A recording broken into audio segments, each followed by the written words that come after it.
I'm Akash. Today's our guest is somebody we can definitely call an achiever because తన 50s ని 20s లాగా lead చేస్తున్నారు. Trekking, Ferrari, sports, adventures, what not. He's the managing director of MSS Pharma Associates. He's CEO, COO. He's an advisor, mentor to many startups. Strive for greatness. మీరు ఎందుకు sir ఇంత jealous తెప్పిస్తున్నారు young people కి, youth కి? 20s లో కూడా ఇలానే ఉండేది. I can recall even in my 20s మీకు Yamaha RX100 తెలిసే ఉంటుంది. Yes, absolutely. Black Yamaha RX100. I was the first few who have bought in this city actually. Okay. But basic గా life లో ఉత్సాహం ఉంది.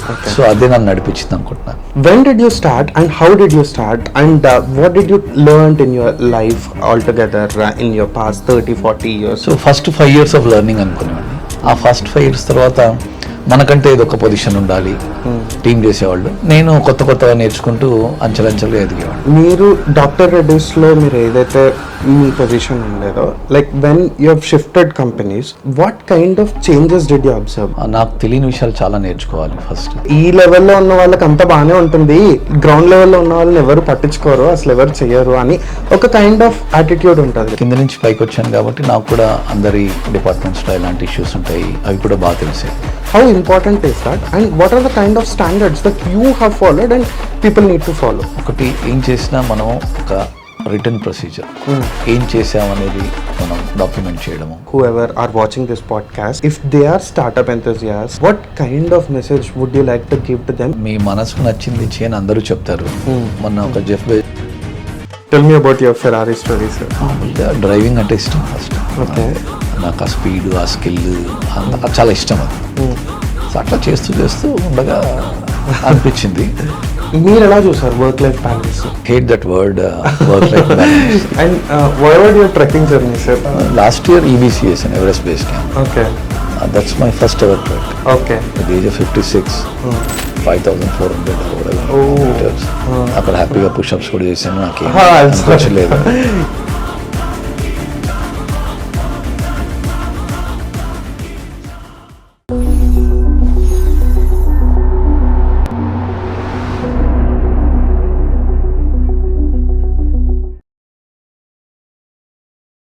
Hello guys, I'm back with another episode of podcast series Edu Circle presented to you by IHM Connect. I'm Akash, founder and CEO of India's first AI powered and WhatsApp integrated business success platform IHM Connect. ఏంటి school success platform నుంచి business success platform అంటున్నారు అని అనుకుంటున్నారా? Yes, you heard it right. IHM Connect is now also providing a software that helps businesses to manage their daily operations, boost their sales and manage the staff in a very well manner. That too, everything connected with WhatsApp.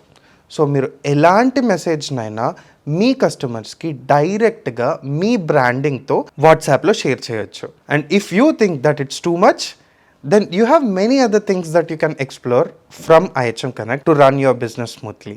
By the way, today's our guest is somebody we can definitely call an achiever because తన 50s ని 20s లాగా lead చేస్తున్నారు. Trekking, Ferrari, sports, adventures, what not. Every 20s లో ఉండే young people ఏదైతే చేయాలని అనుకుంటున్నారో తన 50s లో చేస్తున్నారు. And that's not just him, he's the managing director of MSS Pharma Associates. He's CEO, COO of many other companies and he's an advisor, mentor to many startups. So without getting delayed, let me take an honor to welcome Mr. Madhusudan Rao Garu, the Managing Director of MSS Pharma Associates. Hello sir. Hi. How are you doing sir? Ela unnaru? Great as usual. Super sir. Sir, I can ask n number of questions to you, but before asking anything, I wanted to start this question by asking, మీరు ఎందుకు sir ఇంత jealous తెప్పిస్తున్నారు young పీపుల్కి, యూత్కి? అంటే like you're jealousing people in such a way, like వాళ్ళు ఏదైతే 20s లో చేయాలనుకుంటున్నారో మీరు అవన్నీ 50s లో చేస్తున్నారు. ట్రెక్కింగ్, స్పోర్ట్స్, అడ్వెంచర్స్ ప్రతి ఒక్కటి చేస్తున్నారు. Like that's too much sir. It's really good to see you doing all this exercise and adventure sports and everything at this time. I'd like to know, like, what is your life when you're in your 20s? First of all thank you. But 20స్లో కూడా ఇలానే ఉండేది, అంటే Okay. అంత adventurous ఏం కాకపోయినా. I can recall even in my 20s మీకు Yamaha RX-100 తెలిసే ఉంటుంది. Yes, absolutely. Black Yamaha RX-100. I was the first few who have bought in this city actually. Okay. So నేను అప్పుడు వనస్థలిపురం అని Yeah. అక్కడ ఉండేవాడిని. Hmm. మా ఆఫీస్ ఏమో ఫ్యాక్టరీ ఏమో జీడిమెట్ల లేకపోతే బాచుపల్లి అక్కడ ఉండేదన్నమాట. Okay. సో రోజు ఆల్మోస్ట్ టు అండ్ ఫ్రో ఒక 120 కిలోమీటర్స్ తిరిగేవాడిని. సో అదే అడ్వెంచర్ యాక్చువల్లీ అలా అంటే. Okay. బట్ బైక్ మీద ఈ చుట్టుపక్కల ఇప్పుడు ఆ కరీంనగర్ రోడ్డు, సిద్దిపేట అలా వెళ్ళేవాళ్ళం అనమాట. Okay. సో అడ్వెంచర్ అనేది కాదు కానీ ఒక ఎంతూ ఉండేది లైఫ్లో ఎప్పుడు. Okay. అలానే ట్రెక్కింగ్ అవి ఏమి అప్పుడు చేయలేదు కానీ ఈ జర్నీతోనే సరిపోయేది. Hmm. బట్ బేసిక్గా లైఫ్లో ఉత్సాహం ఉంది. సో అదే నన్ను నడిపించింది అనుకుంటున్నాను. Nice, nice. Good to know, sir. And now you became a COO, and you are the managing director of MSS Pharma and many other things. But when did you start, and how did you start, and what did you, learned in your life altogether in your past 30-40 years of your journey? Actually, I worked for about 31 years. And then, let's say, took an early retirement at 55. Okay. But మీరు చూస్తే నేను MSc and MPhil chemistry చేశాను university of హైదరాబాద్లో. Yes, absolutely. దాని తర్వాత doctor Reddy's and అప్పట్లో Camino drugs అనేవాళ్ళు. దానిలో ఒక R&D కెమిస్ట్ కింద చేరాను అనమాట. Okay. బట్ చేసే ఉద్యోగం ఏదైనా నేను చెప్పాను కదా ఫస్ట్ నుంచి ఆ ఉత్సాహం ఉండేది. సో R&Dలో చేశాను, తర్వాత అంచెలంచెలుగా డిఫరెంట్ డిపార్ట్మెంట్స్లో చేశాను. ఏది చేసినా నాకు అప్పట్లో కొన్ని ప్రిన్సిపల్స్ ఉండేవి. అంటే first 5 years of your job మీరు ఓన్లీ నేర్చుకుంటూ ఉండాలి. అంటే ప్రమోషన్ అని కానీ లేకపోతే ఇంకా ఏదో డబ్బు అని కానీ అలా ఏం ఆలోచించేవాడిని కాదు. ఏదైనా నేర్చుకోవాలనే తపన విపరీతంగా ఉండేదన్నమాట. Okay. సో ఫస్ట్ R&Dలో ఉండేవాడిని, అది నేర్చుకుని తర్వాత అప్పట్లోనే ఇంకా కొత్తగా క్వాలిటీ అష్యూరెన్స్ అనే డిపార్ట్మెంట్ స్టార్ట్ అయింది ఫార్మస్యూటికల్స్లో. సో అది నేర్చుకున్నాను. తర్వాత ప్రాజెక్ట్ మేనేజ్మెంట్ అన్నారు. ఇలా ఏది కొత్తది కనిపిస్తే అది నాకు ఫస్ట్ నేనే నేర్చుకోవాలి, దానిలో ఫస్ట్ నేను ఎక్స్పర్ట్ అయిపోవాలి Okay.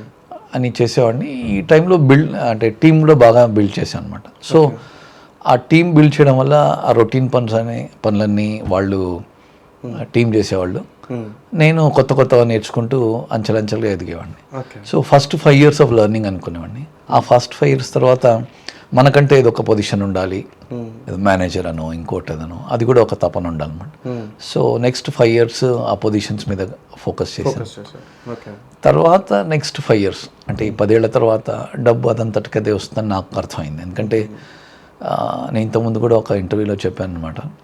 అంటే 100 మంది ఉన్నా మన దగ్గర టీంలో లేదా ఒక కంపెనీలో 1000 మంది ఉన్నా పని చేసేవాళ్ళు చాలా తక్కువ మంది ఉంటారు. అంటే పని అంటే తన మీద పని వేసుకుని బాధ్యతగా చేసేవాళ్ళు చాలా తక్కువ మంది ఉంటారు. సో అదే ఆపర్చునిటీ అని నాకు తర్వాత అర్థమైంది. ఎందుకంటే అందరూ రొటీన్గా జాబ్ చేస్తారు, 9 to 5 చేస్తారు, వెళ్ళిపోతారు. మళ్ళీ ఎవరైతే రెస్పాన్సిబుల్ గా ఉంటారో, ఎవరైతే ఓన్ చేసుకుంటారో థింగ్స్ ని, they are the one who is going to get all the traction and everything. అంటే కంపెనీ ఎదుగుతున్నప్పుడు మేనేజ్మెంట్ వాళ్ళందరూ కూడా చూస్తుంటారు, అరే ఎవరు మనకి బాగా పనికి వస్తారు, ఎవరు బాగా పని నెత్తిన మీద తీసుకొని చేస్తారు, ఎవరు రెస్పాన్సిబుల్గా ఉంటారు. సో అది ఐ థింక్ నాకు బాగా ఉపయోగపడింది. సో నేను నా ఫస్ట్ జాబ్లో 20 ఏళ్లలో ఆల్మోస్ట్ 10-12 ప్రమోషన్స్ వచ్చాయి అనమాట. Almost every year. అంటే ఆల్మోస్ట్ కొట్లాడి తీసుకునేవాడిని. ఎలా అంటే ఇప్పుడు నేనే కదా పని చేసింది అన్నట్టు అదొక రకమైన ఉత్సాహం, అంతకంటే ఏం చెప్పలేదు. That's true, sir. Even me, I've started in the same lines. Like I started in a corporate, I worked for Unilever and so on and so forth. In the past 10 years, I've got almost 7 to 8 promotions.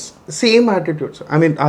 I would say, me anta edugappovachu and whatever. It's not like that, but I truly believe in that sir. Like ఎప్పుడైతే మీరు hard work చేసి without expectation లేకుండా కూడా ఉండొద్దు, what you have done you should be able to ask all those things. Okay, నేను ఇది చేశాను, I'm the one who have done it, so obviously I need it అన్న అడిగే ఇది కూడా ఉండాలి. And also you will need to work owning the things. ఆ owning the thing ఏదైతే మనం చేస్తామో 100% one or other day it will become. నేను పనిచేసిన నా టీంని బాగా ప్రొటెక్ట్ చేసేవాడిని. ఎలా అంటే వాళ్ళ కోసం కూడా ఇంకా నాకంటే ఎక్కువ కొట్లాడేవాడిని. ఎలా అంటే ఒక పరిస్థితిలో చిన్న పోల్ చేస్తే నేను పనిచేసే డిపార్ట్మెంట్లో అందరు రావాలని కోరుకున్నారు అన్నమాట. అదేంటి అంటే లేదు నా దగ్గర బాగుంటుంది, ప్లస్ నేను వాళ్ళ గురించి పోట్లాడతాను అని.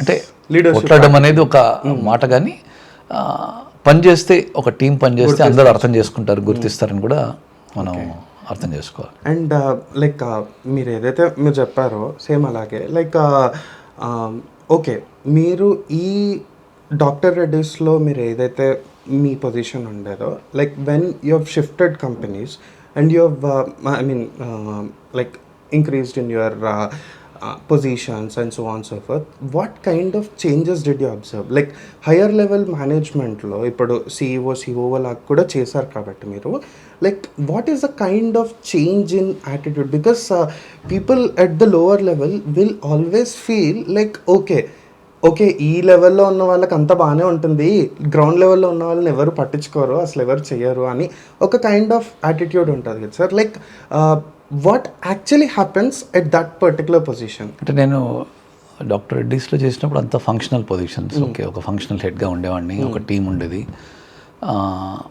వాళ్ళతో పనిచేయడం అంతా బాగానే ఉండేది. కానీ ఎప్పుడైతే నేను ఒక చీఫ్ ఆపరేటింగ్ ఆఫీసర్ లెవెల్కి వెళ్ళానో నాకు తెలియని విషయాలు చాలా నేర్చుకోవాలి ఫస్ట్. ఇంకోటి ఏంటంటే కింద నుంచి పైకి వచ్చాను కాబట్టి నాకు కూడా అందరి డిపార్ట్మెంట్స్లో ఎలాంటి ఇష్యూస్ ఉంటాయి అవి కూడా బాగా తెలిసేది. సో మేజర్గా 2-3 things played out very well. ఎట్లా అంటే ఏదైతే మనం పెద్ద పొజిషన్కి వెళ్తామో అప్పుడు మన దృక్పథం విశాలం అవుతుంది అనమాట. అంటే మనం పైనుంచి చూడడం విధానం వేరే ఉంటుంది. ఎక్కడెక్కడ మనకి లూప్ హోల్స్ ఉన్నాయి, ఎక్కడెక్కడ మనకి ఇంప్రూవ్మెంట్స్ చేయొచ్చు అనేది ఒక ఫోకస్ చేయొచ్చు. సెకండ్ ఏంటంటే ఆల్రెడీ టీమ్స్తో చేసిన అనుభవం ఉంది కాబట్టి ఇది ఒక పెద్ద టీం, ఒక టీం కాదు, అందరు మన వాళ్ళే ఇప్పుడు.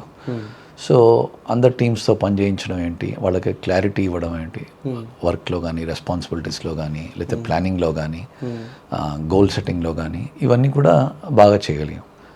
థర్డ్ థింగ్ ఏంటంటే నా దగ్గర అంటే అది వీక్నెస్ మరి తెలీదు, లేకపోతే నాది స్ట్రెంగ్తో తెలీదు, అందరికీ అప్రోచబిలిటీ బాగుండేది అనమాట. అంటే ఇప్పుడు నేను పై పొజిషన్లో ఉన్నా కానీ ఎవరన్నా వచ్చి కలవచ్చు, ఎవరన్నా మాట్లాడవచ్చు, ఎవరన్నా లేకపోతే నేను వీక్లీ అన్ని టీమ్స్తో కలిసేవాడిని. తర్వాత టౌన్ హాల్ మీటింగ్స్ పెట్టేవాడిని where everybody use to come and discuss problems. ఇదే కాకుండా నేను ప్లానింగ్ మీద చాలా ఫోకస్ పెట్టాను అనమాట. అంటే మనకి ఈ ఇయర్లో ఏం చేయాలి, మన గోల్స్ ఏంటి, మన ఈచ్ డిపార్ట్మెంట్ గోల్స్ ఏంటి, తర్వాత ఈచ్ డిపార్ట్మెంట్ ఇంకో డిపార్ట్మెంట్తో ఎలా కలిసి పనిచేయాలి, అంటే సర్వీస్ లెవెల్ అగ్రిమెంట్స్ అంటారు, ఎలా ఉండాలి, ఇవన్నీ కూడా ఇయర్ బిగినింగ్లోనే చాలా క్లియర్గా సెట్ చేసేవాడిని. చేసిన తర్వాత సెకండ్ పార్ట్ జనరల్గా అందరు గోల్స్ సెట్ చేస్తారు, తర్వాత మర్చిపోవడమో లేకపోతే పనిలో పడిపోవడమో జరుగుతుంది. బట్ నా రివ్యూ మెకానిజం చాలా క్లియర్గా ఉండేది. అది ఇండివిజువల్స్తో అయినా కానీ లేకపోతే టీమ్స్తో అయినా కానీ. దానివల్ల ఏంటంటే మనకి ఏమైనా తప్పులు జరిగినా లేకపోతే ఏమన్నా ఎక్కడైనా వెనకబడినా కరెక్ట్ చేసుకోవడానికి చాలా అవకాశం ఉండేది. సో బేసిక్గా ఓవరాల్ పర్స్పెక్టివ్ ఒకటి, తర్వాత టీమ్స్తో పనిచేయడం ఒకటి, థర్డ్ ఈ setting clear goals and reviewing them, ఈ మూడు నాకు బాగా హెల్ప్ చేశాయి. ఎప్పుడైతే ఇది వర్క్ అయిందో అంటే బాగా పనిచేయడం స్టార్ట్ అయిందో, ఇప్పుడు టీమ్ ఎక్స్పాండ్ అయినా కానీ లేకపోతే ఒక 1000 మందితో పనిచేసేది 2000 మందితో పనిచేసినా కానీ, ఐ వర్క్డ్ సర్టన్ కంపెనీస్లో 5000 మంది కూడా ఉండేవాడు. బట్ అందరితో నాకు మంచి రిలేషన్షిప్స్ ఉండేవి.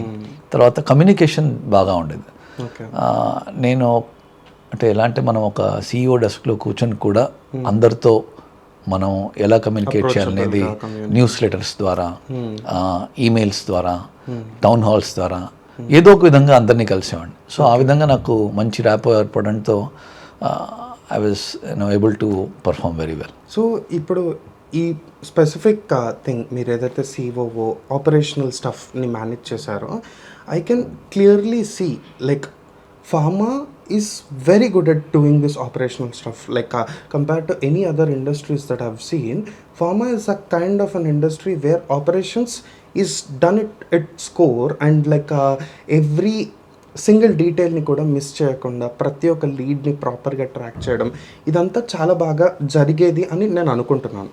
So like according to your experience, like when a particular startup or a company who want to grow, maybe in pharma or may not be in pharma or anything like that, like what are the operational standards that they'll need to follow so that people will feel like okay connected ga unnamu ante enta operational mechanism wise enta focus cheyali, how important is that, and what are the kind of standards that you have followed and people need to follow? బేసిక్గా ఏంటంటే ఈ operations అనేది ఎలా ఉంటుందంటే మనకి ప్రతిరోజు ఏదో ఒక ప్రాబ్లమ్స్ వస్తూనే ఉంటాయి. ప్రాబ్లమ్సే కాకుండా మనకి కొన్ని టాస్క్స్ ఉంటాయి, కొన్ని ఆబ్జెక్టివ్స్ ఉంటాయి, కొన్ని ప్రాజెక్ట్స్ ఉంటాయి. సో వీటన్నిటిని టై చేస్తూ మన గోల్ సెట్టింగ్ చేసుకోవాలి ఫస్ట్. ఇదే కాకుండా మనకేంటంటే ఈ communication is very very important. జనరల్గా ఏమవుతుందంటే ఎక్కడో షాప్ ఫ్లోర్ లెవెల్లో ఏదో ప్రాబ్లం వస్తుంది, ఆర్ ఎనీ అదర్ ఒక ఫంక్షన్ లెవెల్లో ప్రాబ్లం వస్తుంది, అది సరిగ్గా ఎస్కలేట్ చేయబడదు. సో నా దగ్గర ఒక 2-3 థింగ్స్ చెప్తాను. ఒక డైలీ మెకానిజం ఒకటి ఉండేది. ఎలా అంటే end of the day all department heads, నాకు ఒక 12-13 డిపార్ట్మెంట్ హెడ్స్ రిపోర్ట్ చేసేవాళ్ళు. End of the day what are the 3 things that they achieved, what are the 3 open items or problems which are not resolved, వాళ్ళు just నాకు email చేయాలి. Okay.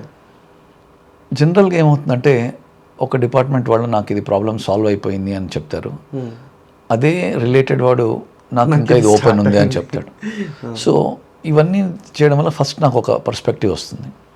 తర్వాత every day daily మీటింగ్లో just ఒక 10 minutes meeting ఉంటుంది, మరి అంటే గంటల మీటింగ్ కూడా కాకుండా దానిలో ఏదైతే ఇంపార్టెంట్ ఇష్యూ ఉందో అది హైలైట్ చేయబడుతుంది.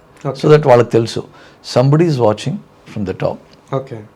Every day on things that were accomplished well, things that are open or things that are problematic. దీనివల్ల ఏంటంటే ఒక సెన్స్ ఆఫ్ అర్జెన్సీ ఏర్పడుతుంది అందరిలో. First point. సెకండ్ పాయింట్ ఏంటంటే ఏ ఇష్యూ అయినా, ఆపరేషనల్ ఇష్యూ కావచ్చు, సమ్ ఫంక్షనల్ ఇష్యూ కావచ్చు, some issue with regulatory bodies కావచ్చు, సమ్ ఇష్యూస్ విత్ కస్టమర్స్ కావచ్చు, all these issues are connected to the customer. Because we're serving the customer. So ఏదైతే issue, ఇటు prioritization గురించి చెప్తున్నాను, ఏదైతే issue which directly influences the customer, అది highlight చేయబడుతుంది. దాని వెంటనే దాని మీద ఫోకస్ చేస్తాం. సో దీనివల్ల కూడా అందరికీ ఏంటంటే ఒక కస్టమర్ ఫోకస్ ఏర్పడుతుంది. ఓ ఇది మనం ఈరోజు ఇది చేయకపోతే కస్టమర్కి మనకి ఎఫెక్ట్ అవుతుందని. And third and the most important thing ఏంటంటే ఎవరైతే ప్రాబ్లం హైలైట్ చేశారో రైట్, వాళ్ళని ఏ రోజు మనము తప్పు పట్టలేదు. సో జనరల్గా ఏంటంటే ఈ ప్రాబ్లం హైలైట్ చేస్తే మళ్ళీ మన మీదే వేస్తారు, మనకి ప్రాబ్లం అవుతుంది అనే ఒక కన్సర్న్ అన్ని కంపెనీస్లో ఉంటుంది. సో నేను 100% అచీవ్ చేశానని చెప్పలేను, కానీ బట్ అట్లీస్ట్ వాళ్ళ కంఫర్ట్ ఉండేది. ఇది హైలైట్ చేస్తే రాదు, ఇన్ఫ్యాక్ట్ అది హైలైట్ చేసిన వాళ్ళని మనం అంటే వాళ్ళ ధైర్యానికి కానీ వాళ్ళ చొరవకు కానీ మనం మెచ్చుకుంటామని తెలుస్తుంది. ఎప్పుడైతే ఈ కల్చర్ ఏర్పడుతుందో దట్ ప్రాబ్లమ్స్ కానీ, అంటే ప్రాబ్లమ్స్ వస్తూనే ఉంటాయి, మనం సాల్వ్ చేసినా చేయకపోయినా అట్లీస్ట్ ఇది హైలైట్ చేస్తే మన కస్టమర్కి ఎఫెక్ట్ అవ్వకుండా ఉంటుంది, ఆర్ కస్టమర్కి ఆ డిలేస్ ముందరే ప్రొయాక్టివ్గా కమ్యూనికేట్ చేయబడడం జరుగుతుందని తెలిసినప్పుడు ఆ కింద వాళ్ళు, ఆ పైన డిపార్ట్మెంట్ హెడ్స్ అందరూ ఒక రకంగా అప్రమత్తంగా ఉంటారు అన్నమాట. సో ఈ కల్చర్ ఏర్పడడం అనేది చాలా ఇంపార్టెంట్. సో డైలీ ఎస్కలేట్ చేయడము, దాన్ని ప్రాబ్లమ్ని హైలైట్ చేయడము, ప్రాబ్లం ఉందని చెప్పడము, దాన్ని ప్రాబ్లంలో వాళ్ళకి తెలియకపోతే ఇంకోళ్ళని హెల్ప్ అడగడము, తర్వాత పై వాళ్ళు చూస్తున్నారని తెలియడము, ఒక రిపోర్టింగ్, ఇదంతా కస్టమర్కి ఏదైతే ఎఫెక్ట్ అవుతుందో దాన్ని ప్రయారిటైజ్ చేయడము. ఈ ఓవరాల్ కల్చర్ ఏర్పడడానికి టైం పడుతుంది. నేను చెప్పినంత ఐడియల్గా ఒక రోజులో అయిపోదు, బట్ మనం ఈ డైరెక్షన్లో వెళ్తున్నాము అని తెలిస్తే I think that's the key success factor. నేను ఇందాక చెప్పినట్టు 100% అచీవ్ చేసామో లేదో తెలియదు, కానీ ఈ కల్చర్ ఏర్పరచడానికి చాలా అంటే కృషి చేయాల్సి వచ్చిందనమాట. అండ్ ఎప్పుడైతే మనం ఆ డైరెక్షన్లో ఉంటామని తెలిసిందో అందరికి కూడా ఒక విధంగా అలైన్మెంట్ ఏర్పడుతుంది. That alignment is very important. Yeah that is true. I mean ఎప్పుడైతే అంటే ఒక కంపెనీకి ఒక కల్చర్ సెట్ చేయడం చాలా చాలా important sir. 100%. I mean when I started, even me, I have like I've started with very less experience into the leadership quality, into the leadership in specific, but I mean according to like ఏదైతే నేను previous స్టేజెస్లో నేను as an employee, as a particular person నేను ఏవైతే face చేశానో, I thought like that should not be faced by my team in the same way. And there are kind of lessons మనం ఏదైతే నేర్చుకుంటూ వెళ్తామో దాన్ని అడాప్ట్ చేపియడము, దాన్ని ప్రాసెస్లోకి తీసుకురావడం, it takes a lot of time, but it helps over a period of time. అంటే like ఈ ఆపరేషన్స్ని స్టాండర్డైజ్ చేయడానికి ఏదైనా SOPs లాంటివి కానీ ఏమన్నా ఫాలో అయ్యే వాళ్ళ లైక్ ఫార్మాలో it's standard only, like standard operating procedures అని, లేకపోతే డిపార్ట్మెంట్ మాన్యువల్స్ అని, లేకపోతే what should other industries learn from pharma sir? I mean to be precise, మీరేమనుకుంటున్నారు? అంటే it may be useful for a new founders like me or somebody who are in to the industry but you see a gap. Okay, ఇది నిజంగా ఈ ఇండస్ట్రీలో follow అవ్వట్లేదు, which we're following properly in pharma అని ఏదనుకుంటున్నారు? Pharma is highly regulated as you know. మనం ఒక product చేస్తున్నామంటే అది ఒక పేషెంట్ తీసుకుంటాడు అని తెలిసినప్పుడు ఆల్ కైండ్స్ ఆఫ్ ప్రికాషన్స్ తీసుకోవడం కానీ మ్యానుఫ్యాక్చరింగ్లో, తర్వాత అది హైలీ అంటే డాక్యుమెంటేషన్ ఓరియంటెడ్ ఉంటుంది. ఎందుకంటే మనకి మన ఈ ప్రోడక్ట్ చేసినప్పుడు మనం ఎలా చేసామనేది బాగా డాక్యుమెంట్ చేయాల్సి ఉంటుంది. సో ఫార్మా నుంచి నేర్చుకోవాల్సినవి 2-3 ఉన్నాయి. ఎలా అంటే, ఒకటి ఏం చేసినా మనం ఒక రిటర్న్ ప్రొసీజర్. చాలా మటుకంటే కంపెనీ చిన్నగా ఉన్నప్పుడు అందరూ మామూలుగా చేసేస్తుంటారు. But when you expand, when you have especially product oriented కంపెనీస్లో, when you have many factories making the product, or even service ఓరియంటేషన్లో కూడా, అట్లాంటి కంపెనీస్లో కూడా return procedures for major activities ఉండడము, తర్వాత మనం ఏం చేసామనేది మనం డాక్యుమెంట్ చేయడము. Third and most important thing, జనరల్గా మనకు డాక్యుమెంట్ చేసినప్పుడు మనం వెనక్కి వెళ్ళి చూసుకుంటే మనం ఏం తప్పులు చేసామనేది క్లియర్గా తెలుస్తుంది. సో ఆ తప్పుల్ని కరెక్ట్ చేసుకోవడానికి మనకు ఒక ప్రొసీజర్లా డేటాబేస్ డిఫరెంట్ ప్రాసెసెస్ మనకి అన్ని కంపెనీస్లో కూడా ఏంటంటే process orientation is very important మనకి. ఎందుకంటే కొంతమందిని మనం ట్రైన్ చేస్తాము, తర్వాత ఈరోజు వాళ్ళు ఉంటారు, మళ్ళీ నెక్స్ట్ వేరే కంపెనీకి వెళ్ళిపోతారు. So what is important is the standardization of the procedures. And ఒకసారి స్టాండర్డైజ్ చేసిన తర్వాతే మీరు ఇంప్రూవ్మెంట్ స్టార్ట్ అవుతుంది. మీరు ఇంప్రూవ్మెంట్ స్టాండర్డైజేషన్ లేకుండా చేయలేరు. సో ఒక ప్రాసెస్ స్టాండర్డైజ్ చేయడము, దాని తర్వాత ఓవర్ ఏ పీరియడ్ ఎలా ఇంప్రూవ్ చేయడము, ఇదంతా ఒక ప్రాసెస్ అనమాట, కంటిన్యూస్ ఇంప్రూవ్మెంట్ అండ్ ఆల్. ఈ 2-3 థింగ్స్ బాగా నేర్చుకోవచ్చు: return procedures, documentation, then setting the processes, trying to improve the processes. This is sector agnostic. మనం ఏ సెక్టర్లో అయినా ఇవన్నీ చేయొచ్చు. ఇవన్నీ చేస్తుంటే మనకి బేస్ ఏంటంటే పీపుల్ ట్రైన్ చేయబడింది. అది సర్వీస్ ఇండస్ట్రీ అయ్యుండొచ్చు, లేకపోతే మ్యానుఫ్యాక్చరింగ్ ఇండస్ట్రీ అయ్యుండొచ్చు. మీరు వాళ్ళ మీద ఇన్వెస్ట్ చేయకుండా సింపుల్గా మీరు పని చేయండి అంటే చాలా కేవటిక్ అయిపోతుంది. సో ఒకసారి ప్రాసెసెస్ స్టాండర్డైజ్ చేసిన తర్వాత పీపుల్ని దానికి ట్రైన్ చేసి వాళ్ళతో మనం నడిపిస్తే ఈజీ అవుతుంది. అండ్ దెన్ రొటీన్ ప్రాసెస్ చాలా సింపుల్గా నడుస్తుంటాయి. Then we can focus on higher things. Sir, మీరు ఒక CEO లాగా ఉన్నారు, CEO లాగా ఉన్నారు. మేము రీసెంట్గానే ఒక రీల్ కూడా చేసాము, how a CEO thinks differently than a CEO అని చెప్పేసి. So according to you, what different mind set should each carry? అంటే like CEO, what should they think of, like expansion, growth and so on and so forth? CEO ela think cheyali according to you when setting up a company? What kind of attitude with should both of these candidates అంటే I mean designations apart, కొన్ని కంపెనీలో CEO job చేస్తాడు, అవన్నీ పక్కన పెడితే బేసిక్గా CEO sets the direction in terms of wear the company should get into 3 years from now, 5 years from now, what new markets they should get into, what kind of new products, అంటే basically growth orientation. వెరస్ ఈ growth అంటే మనం అన్నీ paper మీద పెడితే సరిపోదు. దానికి మనకి ఒక సాలిడ్ అంటే బ్యాక్గ్రౌండ్ ఉండాలి మనకి. మన ఆపరేషన్ సరిగ్గా పనిచేసి మన ప్రోడక్ట్ సరిగ్గా కస్టమర్స్ దగ్గర వర్క్ అవుతేనే మనకి సస్టైనబిలిటీ ఉంటుంది. సో ఇవి రెండు అంటే కలిసి పనిచేయాల్సినవే. బట్ ఏంటంటే ఇన్ టర్మ్స్ ఆఫ్ మీరు అన్నట్టు ఏంటంటే పర్స్పెక్టివ్ డిఫరెంట్ ఉంటుంది. వాళ్ళంతా ఎక్స్టర్నల్ ఓరియంటేషన్ కస్టమర్ వంక చూస్తుంటే సిఓ అటువైపు చూస్తూ కూడా ఇంటర్నల్గా ఆర్గనైజేషన్ని సక్సెస్ఫుల్గా నడిపించగలగాలి. So learning from the mistakes, ఇది mostly day to day job అయిపోతుంది. But at the same time setting up processes, standardising those processes, improving the process, and also understanding the customer requirements and bringing back them in to the operations. ఇవన్నీ కూడా CO చేయాల్సి వస్తుంది. But నా work ఏంటంటే నేను అంటే కింద నుంచి పైకి వచ్చాను కాబట్టి అవన్నీ చూస్తే డెసిగ్నేషన్స్ అనేది మోస్ట్లీ ఒక ఇండివిజువల్ని సాటిస్ఫై చేయడానికి, వాళ్ళకి ఒక సోషల్ ఇది ఇవ్వడానికి అవుతుంది తప్ప ఒకసారి కంపెనీ చిన్నగా ఉన్నప్పుడు సిఇఓ అనే ఉండదు, అందరూ చేస్తారు. అదే మీరు ఒక లెవెల్కి వెళ్ళిపోయిన తర్వాత to just create that focus, responsibility share చేసుకోవడం అవుతుంది. ఓకే, సో నౌ ఒక young people, whoever are watching this podcast, what kind of message would you like to give to them if they are startup enthusiasts, like basically risk తీసుకోవాలా వద్దా అన్న kind of డైలమాలో ఉంటారు చాలామంది. Corporate life స్టైల్లో చిక్కుకొని ఉంటారు. Like they'll be in that nutshell, like paying the bills and so on so far, like but their back in their mind somehow they are like connected, like okay I need to do this kind of a stuff అని కొంచెం ఉండుంటుంది కదా. What kind of an advice would you like to give to them? Actually ఏంటంటే మీ మనసుకు నచ్చింది చేయని అందరూ చెప్తారు. బట్ అంటే ఒక కార్పొరేట్లో పనిచేయడం వల్ల, మొన్న ఒక జెఫ్ బెజోస్ ఇంటర్వ్యూలో కూడా చూశాను. నేను కూడా ఒక 5-10 years పనిచేసిన తర్వాత ఆ కార్పొరేట్లో మనకు ఒక ఎక్స్పీరియన్స్ వచ్చిన తర్వాత మనం బయటకు వచ్చి ఏదైనా బిజినెస్ మనం అనుకున్నది స్టార్ట్ చేస్తే దట్స్ అ బెటర్ ఫార్మాట్.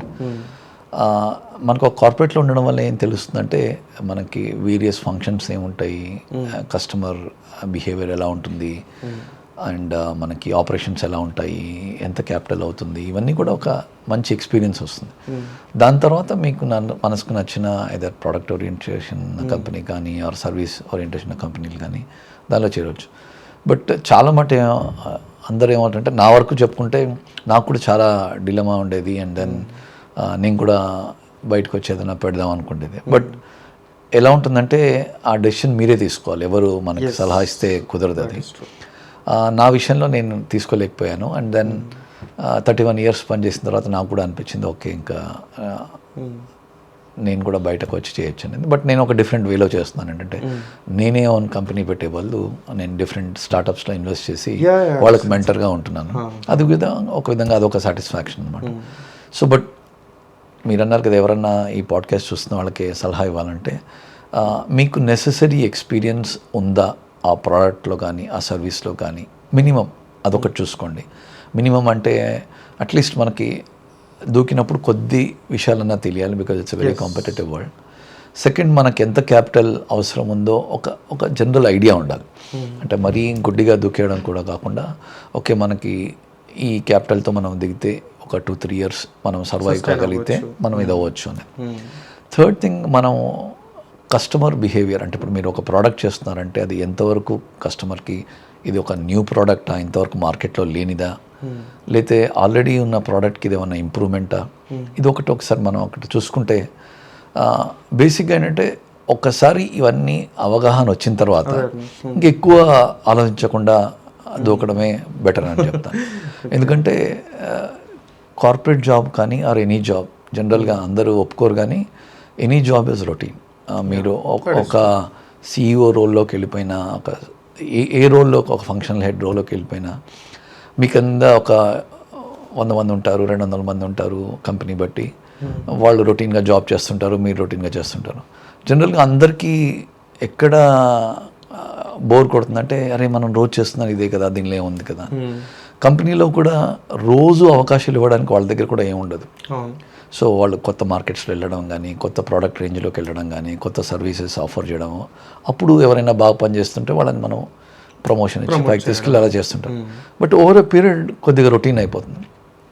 మీలో నిజంగానే ఒక ప్రోడక్ట్ని నేను మార్కెట్లో తీసుకురావాలి, ఆర్ ఈ వేరియేషన్ లేదు, దీనివల్ల మనం అంటే మార్కెట్కి ఉపయోగం ఉంటుంది, ఆర్ నేను ఎలాగన్నా నేను ఎవరి దగ్గర పని చేయకూడదు, నేను నా అంతగా చూసుకోవాలంటే నేను ఇంతకుముందు చెప్పినట్టు కొద్దిగా మినిమం ఎక్స్పీరియన్స్ ఉందా, ఆ ప్రోడక్ట్ అంటే సర్వీస్ అంటే అవగాహన ఉందా, మార్కెట్ ఎలా ఉంది, ఎంత క్యాపిటల్ కావాలి అని చూసుకుని మీరు 2-3 ఏళ్ళు ఈ కంపెనీలో పనిచేసే బదులు మీ ఓన్గా పనిచేస్తే ఆ సక్సెస్ అయ్యే అవకాశమే చాలా ఎక్కువగా ఉంటుంది. అందరూ అంటారు 100 స్టార్టప్స్లో ఓన్లీ 5%, 10% మాత్రమే సక్సెస్ అవుతాయి అంటే అది నిజమే. బట్ ఆ 90% కూడా ఎందుకు పోయాయనే దానికి క్లియర్ రీజన్ ఉంటుంది. సో మీరు అంతగా ఇంట్రెస్ట్ ఉంటే మీరు ఎందుకు అంటే కొన్ని స్టార్టప్స్ సక్సెస్ కాలేకపోయాయని అది కూడా అనలైజ్ చేసుకుంటే అది మీకు దోహదపడుతుంది తప్ప దీనిలో అంటే ఏం సందేహం ఏం లేదు. అండ్ ఇంకోటి ఎన్వైర్న్మెంట్ కూడా చూడాలి. ఇప్పుడు 30 ఏళ్ల క్రితం మేము జాబ్ చేసినప్పుడు ఆ జాబ్ దొరకడం అంటేనే అది ఒక రకమైన ఇదిగా ఉండేది. సో మీరు ఎన్వైర్న్మెంట్ కూడా మారుతుంది, మార్కెట్ కండిషన్స్ మారుతాయి, అది కూడా చూసుకోవాలి. అరే ఇప్పుడు ఈయనేమో 30 ఏళ్ళు జాబ్ చేసేసి ఇప్పుడు మమ్మల్ని ఏమో స్టార్ట్అప్ చేయమంటున్నారంటే అది కాదు. ఇప్పుడుండే అవకాశాలు వేరు, అప్పుడుండే అవకాశాలు వేరు. సో అది కూడా మనం బాగా బేరీజ్ వేసుకుంటే ఐ థింక్ ఒక 5-6 ఏళ్ళు పనిచేసి నిజంగానే అంత ఫైర్ ఉంటే లోపల చేయడంలో తప్పేమీ లేదు. ఫెయిల్ అయినా పర్లేదు, మళ్ళీ మనం ఇది తీసుకోవచ్చు.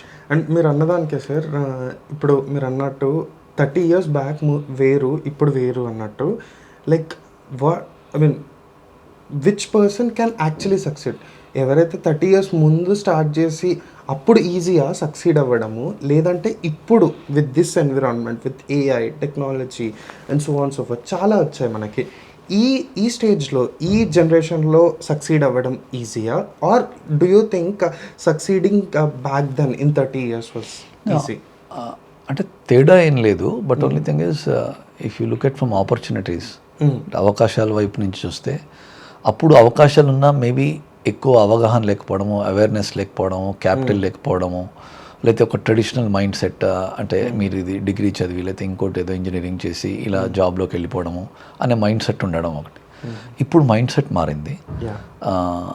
అప్పుడు మైండ్ సెట్ మారిన వాళ్ళు, అవగాహన ఉన్నవాళ్ళు తక్కువ మంది ఉంటే ఇప్పుడు ఎక్కువ మంది ఉన్నారు. సో అవకాశాలు కూడా ఎక్కువయ్యాయి. సో నేను టఫ్ అని కానీ ఇప్పుడు ఏంటంటే ఇప్పుడు ఉన్న అవగాహనకి, అవేర్నెస్కి ఒక ఇండివిజువలే తన ఇంట్లో కూర్చొని నేర్చుకోగలడు. అప్పుడు అవగాహన నేర్చుకోవడానికి కూడా చాలా తక్కువ మంది ఉండేవాళ్ళన. సో ఓవరాల్గా అవకాశాలు పెరిగాయి, అవగాహన నేర్చుకోవడానికి మనకు తక్కువ టైం పడుతుంది. ఇప్పుడు మెంటర్స్ కానీ లేకపోతే అడ్వైజర్స్ కానీ లేకపోతే మీరు ఇంట్లో కూర్చొని నేర్చుకునే అవకాశం కానీ చాలా ఎక్కువ ఉంది. కాబట్టి ఇప్పుడు నేను అనుకోవడం ఇస్ ద రైట్ టైం. అప్పట్లో ఎవరైతే అవకాశాన్ని గుర్తించి బయటకు వచ్చి చేశారో వాళ్ళందరూ సక్సెస్ అయ్యారు. సో సక్సెస్ అవ్వడం అనే ఫార్ములా అప్పుడైనా ఇప్పుడైనా ఒకటే. ఇప్పుడు ఇంకా కాంపిటీషన్ ఉన్నా ఇప్పుడు ఆ ఓవరాల్ ఎన్వైర్న్మెంట్ బాగా దోహదపడుతుంది. ఫర్ ఎగ్జాంపుల్ నేను అప్పుడు ఏదైనా స్టార్ట్ చేద్దాం అనుకుంటే నాకు ఇన్వెస్టర్స్ దొరికే వాళ్ళు ఎలా వాళ్ళ దగ్గరికి అప్రోచ్ అవ్వాలో, ఇంట్లో అలౌ చేస్తారో, ఇవన్నీ కన్స్ట్రెంట్స్ అనుకుంటే ఇప్పుడు ఆ కన్స్ట్రెంట్స్ ఏం లేవు. ఇప్పుడు మనకి ఇన్వెస్టర్స్ మనకి ఎలా వాళ్ళని అప్రోచ్ అవ్వాలో తెలుసు, చాలా ఫోరమ్స్ ఉన్నాయి. జనరల్గా ఇంట్లో అందరికీ అంటే ప్రోత్సహించే గుణం కూడా ఎక్కువైందని నేను అనుకుంటున్నాను. సో ఇవన్నీ చూస్తే ఐ థింక్ మనం పాస్ట్ కాన్సెప్ట్ పక్కన పెడితే అప్పుడు ఎలా జరిగినా ఇప్పుడైతే అవకాశాలు ఉన్నాయి. ఇప్పుడు నిజంగానే ఎవరికన్నా స్టార్ట్ చేయాలి అని అంటే హ్యాపీగా స్టార్ట్ చేయొచ్చు. యాజ్ ఐ సెడ్ 3-4 థింగ్స్ ఏవైతే చూసుకోవాలో ముందు చూసుకొని హ్యాపీగా తమకు నచ్చిన పని చేయడం చాలా ఇంపార్టెంట్. సో లైక్ మీరు ఇందాక అన్నట్టు మీరు సక్సెస్ని ఎలా డిఫైన్ చేస్తారు sir? How do you define success? Like I mean in your past experience మీరు ఏమనుకుంటున్నారు సక్సెస్ అంటే లైక్ డబ్బు సంపాదించడమా, లేదంటే నచ్చిన పని చేయడమా, లేదంటే like what is your formula of success? అయితే నేను నా బుక్లో రాశాను, ఐ థింక్ ఫస్ట్ సెకండ్ పేజ్లోనే రాశాను, సక్సెస్ అనేది మనం డిఫైన్ చేసుకోవాలి. అంటే మీ సక్సెస్ మీరు అనుకున్నట్టు, నా సక్సెస్ నేను అనుకున్నట్టు డిఫరెంట్ ఉండొచ్చు. బట్ ఏదైతే మనం అనుకుంటామో, అంటే ఇప్పుడు నేను సక్సెస్ అంటే నేను ఒక అథ్లీట్ ఉన్నాడు అనుకోండి, నేను ఏదో 100 మీటర్ స్ప్రింట్ నేను వరల్డ్ రికార్డ్ చేయాలి ఆర్ నేషనల్ లెవెల్లో ఫస్ట్ రావాలి అనుకున్నాడు అనుకోండి, అతనికి ఇంకోతను నేను కార్పొరేట్ లెవెల్లో నేను ఒక వైస్ ప్రెసిడెంట్ అవ్వాలనుకున్నాను. ఇవి రెండు two different mind sets. So నేను అందుకే నేను డిఫైన్ చేయడం ఏంటంటే, మీరు అనుకున్న సక్సెస్ ఏదైతే పేపర్ మీద పెడతారో లేదా మనసులో అనుకుంటారో దానికి తగ్గట్టు కృషి చేయడమే సక్సెస్. ఇప్పుడు సపోజ్ నేను ఒక పెద్ద మ్యూజిషియన్ అవ్వాలనుకున్నాను, నేను పియానో ప్లేయర్, గిటార్ ప్లేయర్ అవ్వాలనుకున్నాను, ఆర్ మంచి సింగర్ కావాలనుకున్నాను, ఆర్ ఫర్ దట్ మ్యాటర్ నేను ఏదో పిహెచ్డి చేసి నేను ఏదో ఒక సబ్జెక్ట్లో రీసెర్చ్ చేసుకుందాం అనుకున్నాను. మీరు అనుకున్న దానిలో మీరు రోజు కృషి చేస్తున్నారా, ఆ డైరెక్షన్లో వెళ్తున్నారా అనేదే సక్సెస్. అంటే నేను డెస్టినేషన్ డిఫైన్ చేయటం లేదు, డెస్టినేషన్ అనుకోండి, బట్ మీరు ఆ డైరెక్షన్లో వెళ్ళకపోతే అది మీ సక్సెస్ కాదన్నట్టు. మీరు ఆ డైరెక్షన్లో వెళ్తున్నారు అంటే ఒకళ్ళకి 1 year పట్టొచ్చు, ఒకళ్ళకి 10 years పట్టొచ్చు. As long as you are moving in that direction, that is success too. దానికి సంబంధించిన ప్లానింగ్, దానికి సంబంధించిన కృషి, దానికి సంబంధించిన డిసిప్లిన్, దానికి సంబంధించిన ఎన్వైర్న్మెంట్ క్రియేట్ చేసుకోవడము, దానికి సంబంధించిన వాళ్ళతో కలిసి ఉండడము, దానికి సంబంధించిన వాళ్ళతో సలహా తీసుకోవడము, ఇవన్నీ కూడా సక్సెస్లో భాగమే. బట్ అవన్నీ ఏం చేయకుండా నేను అనుకున్నాను కాలేదంటే మాత్రం అది సక్సెస్ కాదు. మీకు అంటే ఒక మాట గుర్తుకొస్తుంది, తెలుగులో సీతారామ శాస్త్రి గారిని పాటలు రచయిత ఉన్నారు. ఆయన ఒక పాటలో అంటారనమాట, అంటే గెలుపు అంటే చెప్పే రుజువు ఇప్పటి వరకు ఏదన్నా ఉందా అంటే ఏమీ లేదు, అది ఎవరి గెలుపు వాళ్ళే నిర్ణయించుకోవాలని. That is true sir. ఖచ్చితంగా అంటే ఇదే సక్సెస్ అని ఎవరూ చెప్పలేరు. Maybe a person I mean ఒక నార్మల్ మిడిల్ క్లాస్ పర్సన్ ఫ్యామిలీని రన్ చేస్తూ వాళ్ళ వాళ్ళ అబ్బాయిలని ఆర్ అమ్మాయిలని స్కూల్కి ప్రాపర్గా మంచి స్కూల్లో వేయడము and good health and everything ప్రాపర్గా చూసుకోవడం, అదే తన సక్సెస్ అవ్వచ్చు. బట్ ఇది లైక్ కొంతమంది when they are in their young age and so on so forth, they want to be a millionaire, billionaire and so on so forth.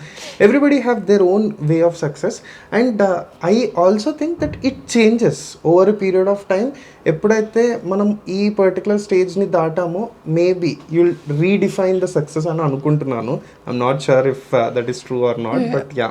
అంటే రెండు విషయాలు ఉంటాయి. జనరల్గా మీరు మిడిల్ క్లాస్ అన్నారు కాబట్టి చెప్తున్నాను, నేను కూడా లోవర్ మిడిల్ క్లాస్ నుంచి వచ్చిన వాడిని కాబట్టి చెప్తున్నాను. అంటే జనరల్గా మనకి అందరూ చెప్పడం ఏంటంటే డబ్బు సంపాదించడం అంటే అదేదో తప్పు అన్న భావన కల్పిస్తారనమాట. అంటే అన్నిటినీ డబ్బుతో ఈక్వల్ చేసేసి మనం అరే ఇతను డబ్బు వెంట పడుతున్నాడు అని. అది కాదు విషయం. డబ్బు చాలా ఇంపార్టెంట్ లైఫ్లో, బట్ మీరు దాని వెనకే ఉన్నారు, అదే పనిగా చేసి మీరు మిగతావన్నీ అంటే మీరు పక్కన పెడుతున్నారంటే అది ఒక డిఫరెంట్గా చూస్తారు. కానీ సక్సెస్ అనేది డబ్బుతో కలవడం ఎంత తప్పో, డబ్బు సంపాదించడంలోనే పడిపోయడం చెప్పడం కూడా చాలా తప్పు. డబ్బు చాలా ఇంపార్టెంట్, తర్వాత దాంతో వచ్చే మనం ఏదైనా చదువు చాలా ఇంపార్టెంట్, తర్వాత ఈ డబ్బు చదువుతో కలిపి ఫ్యామిలీతో ఉండడం ఇంపార్టెంట్. సో మీరు డిఫైన్ చేసుకోవాలి. కానీ ఇది చేయొద్దు, డబ్బు సంపాదించొద్దు, ఆర్ డబ్బు సంపాదించడం చాలా తప్పు, ఆర్ దీని మీదే చేయడం తప్పు అనేది కూడా అలా ఎవరు చెప్పినా మనం నమ్మకూడదు. నేను ఎస్పెషల్లీ అందరికీ చెప్తాను, మనకి చదువు ఎంత ఇంపార్టెంటో, డబ్బు ఎంత ఇంపార్టెంటో, హెల్త్ అండ్ ఫిట్నెస్ ఎంత ఇంపార్టెంటో, ఫ్యామిలీ ఎంత ఇంపార్టెంటో మీరు నిర్ణయించుకోవాలి. ఒకసారి మీరు నిర్ణయించుకున్న తర్వాత ఆ డైరెక్షన్లో వెళ్తే చాలా ఇంపార్టెంట్. జనరల్గా అంటే ఒకసారి అందరు ఏదో డబ్బు వచ్చేయగానే అతను ఏదో తప్పు మార్గంలో సంపాదించాడు లేకపోతే ఇంకోటి ఏదో అనుకుంటారు. అలా ఏం లేదు. ఎంత కష్టపడితే అంత మీకు దక్కుతుంది అనేది మాత్రం అందరూ గుర్తుపెట్టుకోవాలి. దీనిలో మీరు పాత తరం కానీ కొత్త తరం కానీ అలా ఏం లేదు. ఎంత కష్టపడితే అంత దక్కుతుంది, అది మాత్రం షూర్. మీరు కష్టపడుతున్నారా లేదా అనేది మీరు నిర్ణయించుకోవాలి. Now if a person want to start a company, like what are the characteristics of I mean, I'm not defining in specific things, but okay, నేను literally I'm okay to be an entrepreneur అని define చేసే characters మీ దృష్టిలో ఏంటి sir? I mean it can be not same for everybody, but according to you how do you define these are the bare minimum characters a person need to hold to become a good successful entrepreneur అని అనుకోవడానికి? బేసిక్గా మీకంటూ ఒక overall అంటే అవగాహన ఉండాలి. ఇప్పుడు నేను ఒక ప్రోడక్ట్ చేస్తున్నాను, ఇప్పుడు నేను చాలామందిని కలుస్తున్నాను. కొంతమందికి ఆల్రెడీ ఆ ప్రోడక్ట్ మార్కెట్లో ఉన్న, సార్ ఇలాంటి ప్రోడక్ట్ కాదు, ఇలాంటి ఫీచర్స్ ఉన్న ప్రోడక్ట్ అయితేనే మార్కెట్లో ఇంకా బాగా ఉంటుంది, నేను ఎలాగన్నా తయారు చేయగలను, నాకు సంబంధించిన టెక్నాలజీ ఉంది, నేను థింక్ చేయగలను అనేది ఒక పార్ట్. సెకండ్ పార్ట్, కొంతమందికి వీళ్ళందరూ చేస్తున్నారు, నేను వీళ్ళందరికంటే చాలా బాగా చేయగలను. అదొక రెస్టారెంట్ బిజినెస్ కావచ్చు, ఆర్ ఒక సర్వీస్ బిజినెస్ కావచ్చు, ఏదైనా అనే తపన ఉంటుంది. మూడోది ఏంటంటే ఇవన్నీ కాదు, నాకు డబ్బు సంపాదించాలని ఉంది, అండ్ డబ్బు సంపాదించడానికి ఉద్యోగం కంటే బిజినెస్ చాలా అంటే ఇంపార్టెంట్, చాలా ఉపయోగపడుతుంది, అందుకే చేస్తాను. ఈ మూడు రకాలు ఉంటారు. కొన్నిసార్లు ఈ మూడు కాంబినేషన్ కలుస్తాయి. ఎలా అంటే నాకు ఒక ప్రోడక్ట్ చేయాలనుంది, నాకు వచ్చి ఆ ప్రోడక్ట్ చేయడం, కాంపిటీషన్ ఉన్నా నేను ఇంకా బాగా చేయగలను, ప్లస్ ఇవి రెండు చేయడం వల్ల నాకు బై ప్రోడక్ట్ మనీ వస్తుంది ఎలాగో. ఈ మూడు కలిసినప్పుడు చాలా ఇది ఉంటుంది. ఈ అన్నిటికంటే ఇంకా చాలా ఇంపార్టెంట్ ఏంటంటే ఇవన్నీ కాదు, ఈ మూడు కాకుండా కూడా నేనంటూ సమాజానికి కొద్దిగా ఉపయోగపడే, అంటే నలుగురికి నేను ఉపాధి కల్పించగలను. ఇవన్నీ అంటే నేను ప్రోడక్ట్ చేస్తూ కాంపిటీషన్ బాగా ఉన్నా తట్టుకోగలిగి డబ్బు సంపాదిస్తూ ఇంకో నలుగురికి ఉపాధి కల్పిస్తాను. ఈ నాలుగు కలిసిన వాళ్ళు కూడా ఉంటారు. సో మీరు ఎటు నుంచి స్టార్ట్ అవుతుందని చెప్పలేము. కొంతమందికి నేను నలుగురికి ఉపాధి కల్పించాలని ఈ మూడు చేయవచ్చు, కొంతమంది నేను నా ప్రోడక్ట్ మార్కెట్లో తీసుకురావాలని ఈ బై ప్రోడక్ట్ కింద డబ్బు రావచ్చు, కాంపిటీషన్ తట్టుకోవచ్చు. అండ్ అందరూ అన్ని చేయాల్సింది. ఒక సక్సెస్ఫుల్ ఆంటర్ప్రెన్యూర్ అయితే ఈ 4 క్వాలిటీస్ని తీసుకొని ముందుకెళ్ళాల్సిందే. బట్ మీకు ఏది మనం చూసేది, ఇప్పుడు సపోజ్ మీరు బిజినెస్ స్టార్ట్ చేశారనుకోండి, నాకు మీరు తెలిసిన విధానం బట్టి అరే ఇతను చాలా మందికి హెల్ప్ చేయాలనుకుంటున్నాడు, అందుకే ఈ కంపెనీ పెట్టాడు అని అంటారు కొంతమంది. కొంతమంది అంటారు లేదు అతనికి ఈ ప్రోడక్ట్ మీద చాలా ఇంట్రెస్ట్ ఉంది, చిన్నప్పటి నుంచి చూస్తున్నాను, ఈ ప్రోడక్ట్ ఎలాగైనా మార్కెట్ లెవెల్ని తెచ్చాడు, తర్వాత డబ్బు వచ్చింది అంటారు. ఇంకొంతమంది అంటారు లేదు వాళ్ళు కసుందిరా అసలు వాడు ఎలాగైనా కానీ కాంపిటీషన్ని తట్టుకొని నేను చేయగలనని మనం చూస్తున్నాను, అలా చేశాడంటారు. బట్ ఓవరాల్గా మనం చూసే దృష్టి ఎటువైపు నుంచి అయినా కానీ ఇది కంపెనీ యొక్క ఆబ్జెక్టివ్ ఏంటంటే ఈ 4 కలిస్తేనే అవుతుంది. ఒకసారి కొంతమంది ఇలా ఫస్ట్ దాంతో నేను ప్రోడక్ట్తో స్టార్ట్ అవుతారు, నలుగురికి మంది ఉపాయంతో ఎండ్ అవుతారు. కొంతమంది నేను ఇలా చేద్దామనే ఆబ్జెక్టివ్, ఓవరాల్ ఆబ్జెక్టివ్తో స్టార్ట్ అవుతారు అండ్ ఇవన్నీ చేస్తారు. ఏం చేసినా ఏంటంటే ఇవన్నీ కాకుండా ఉండాల్సింది ఏంటంటే ఒక ఉత్సాహం ఉండాలి. అది నలుగురికి ఉపాధి కల్పించాలనే ఉత్సాహం అయిండొచ్చు, లేదా నా ప్రోడక్ట్ని నేను మార్కెట్లో అందరి ఇళ్లలో చూడాలనే ఉత్సాహం అయిండొచ్చు, ఆర్ లేకపోతే నా సర్వీస్ ఇక్కడ ఏదో గ్యాప్ ఉంది మార్కెట్లో, నా సర్వీస్ వల్ల నలుగురు ఉపయోగపడుతుందని అవ్వచ్చు. ఎలా వచ్చినా కానీ బై ప్రోడక్ట్ మాత్రం మనీ, బై ప్రోడక్ట్ మాత్రం ఆ సాటిస్ఫాక్షన్. That's true sir. నిజంగా ఐ మీన్ మీరు చెప్తున్నప్పుడే నేను రియలైజ్ అయ్యాను. Literally when I started I thought like okay building a product is my goal. Literally చెప్పాలంటే building a product is my goal. దానివల్ల నిజంగా డబ్బు వస్తుందని కూడా నేను అనుకోలేదు. లిటరల్లీ చెప్పాలంటే I have done it for my friend, for like నార్మల్గా తను అడిగితే ఓకే మనకు తెలిసిన పనే కదా చేస్తే తప్పేముంది అని చెప్పేసి చేశాను. But somehow I found like okay this can be also given to some other people who are actually interested and so on so forth. ఆ తర్వాత మెల్లిగా కంపెనీ గ్రో అయింది, ఎంప్లాయీస్ని హైర్ చేయడం జరిగింది and so on so fourth. And now it was like a proper structured company. Back then మీరు అన్నట్టు I've just started with my point of view like okay I need to solve this problem, ఇది నాకు problem వచ్చింది, దీన్ని నేను solve చేయాలి అంతే. That is what my attitude was. But over a period of చాలామంది ఫౌండర్స్ అంటే జీవితాలు వాళ్ళ జీవిత చరిత్రలు చదివినప్పుడు కానీ 2-3 థింగ్స్ చాలా అంటే క్లియర్గా కనిపిస్తాయి. కొంతమంది ఏంటంటే నాకు ఇది తప్ప నాకు వేరేది తెలియదు, ఆ ప్యాషన్తో నేను ఈ ప్రోడక్ట్ బిల్డ్ చేయాలనుకున్నాను, నాకు నిజంగానే ఇది తప్ప ఏది తెలీదు. అలా చేసుకుంటూ పోయి దానిలో ఎక్సలెన్స్ గడించి మనీ బై ప్రోడక్ట్ అవుతుంది. సో ఆ ప్రోడక్ట్ నలుగురికి ఉపయోగపడి చాలామంది చేయడం జరుగుతుంది. కొంతమంది అంటారు లేదు నాకు ఇది నేను ఏ పని చేస్తున్నా, చదువుతున్నా లేకపోతే నా ఉద్యోగంలో ఉన్నా నాకు ఎప్పటి నుంచో ఈ ఐడియా ఉంది, ఈ రోజు కాకపోతే రేపు, అందుకే నేను స్టార్ట్ చేశాను అంటాను. థర్డ్ తరం వాళ్ళు ఉంటారు కొంతమంది, నేను నా జీవితం చాలామందికి ఉపయోగపడాలి, the only way I can contributors by actually giving employment to them. So దానికి నేను రకరకాల, ఒకసారి ప్రోడక్ట్ స్టార్ట్ చేశాను, ఒకసారి సర్వీస్ స్టార్ట్ చేశాను, ఇంకోటి స్టార్ట్ చేశాను. బట్ ఏదేమైనా కానీ నా ఓవరాల్ ఆబ్జెక్టివ్ అది అని అలా చేసిన వాళ్ళు కూడా ఉన్నారు. That is true. Okay, so like ఈ పాయింట్ ఆఫ్ టైంలో వైల్ యు ఆర్ డూయింగ్, నాకు 2 క్వశ్చన్స్ ఉన్నాయి సార్. ఒకటి, కాంపిటీషన్ని మనం ఎట్లా చూసుకోవాలి? లైక్ కాంపిటీషన్ ఇప్పుడు అంటే like it's not that easy in this competitive world. Any product or service you take probably will have a competition. దాన్ని ఎలా మనం తట్టుకోవాలి? సెకండ్, దాన్ని ఎలా చూడాలి, ఎలా తట్టుకోవాలి? And while doing this thing, how to choose a co-founder? Like బేసిక్గా ఓకే, ఎందుకోసం అంటే like now days everybody wants to start something, it's okay, everybody I mean have their own opinions and so on so forth. But choosing a co-founder is also becoming a big problem. అంటే ఎందుకోసం అంటే okay, తన mind set కలగకపోయినా, లేదంటే the objectives కలగకపోయినా, ఏదైనా కానీ it may become a problem.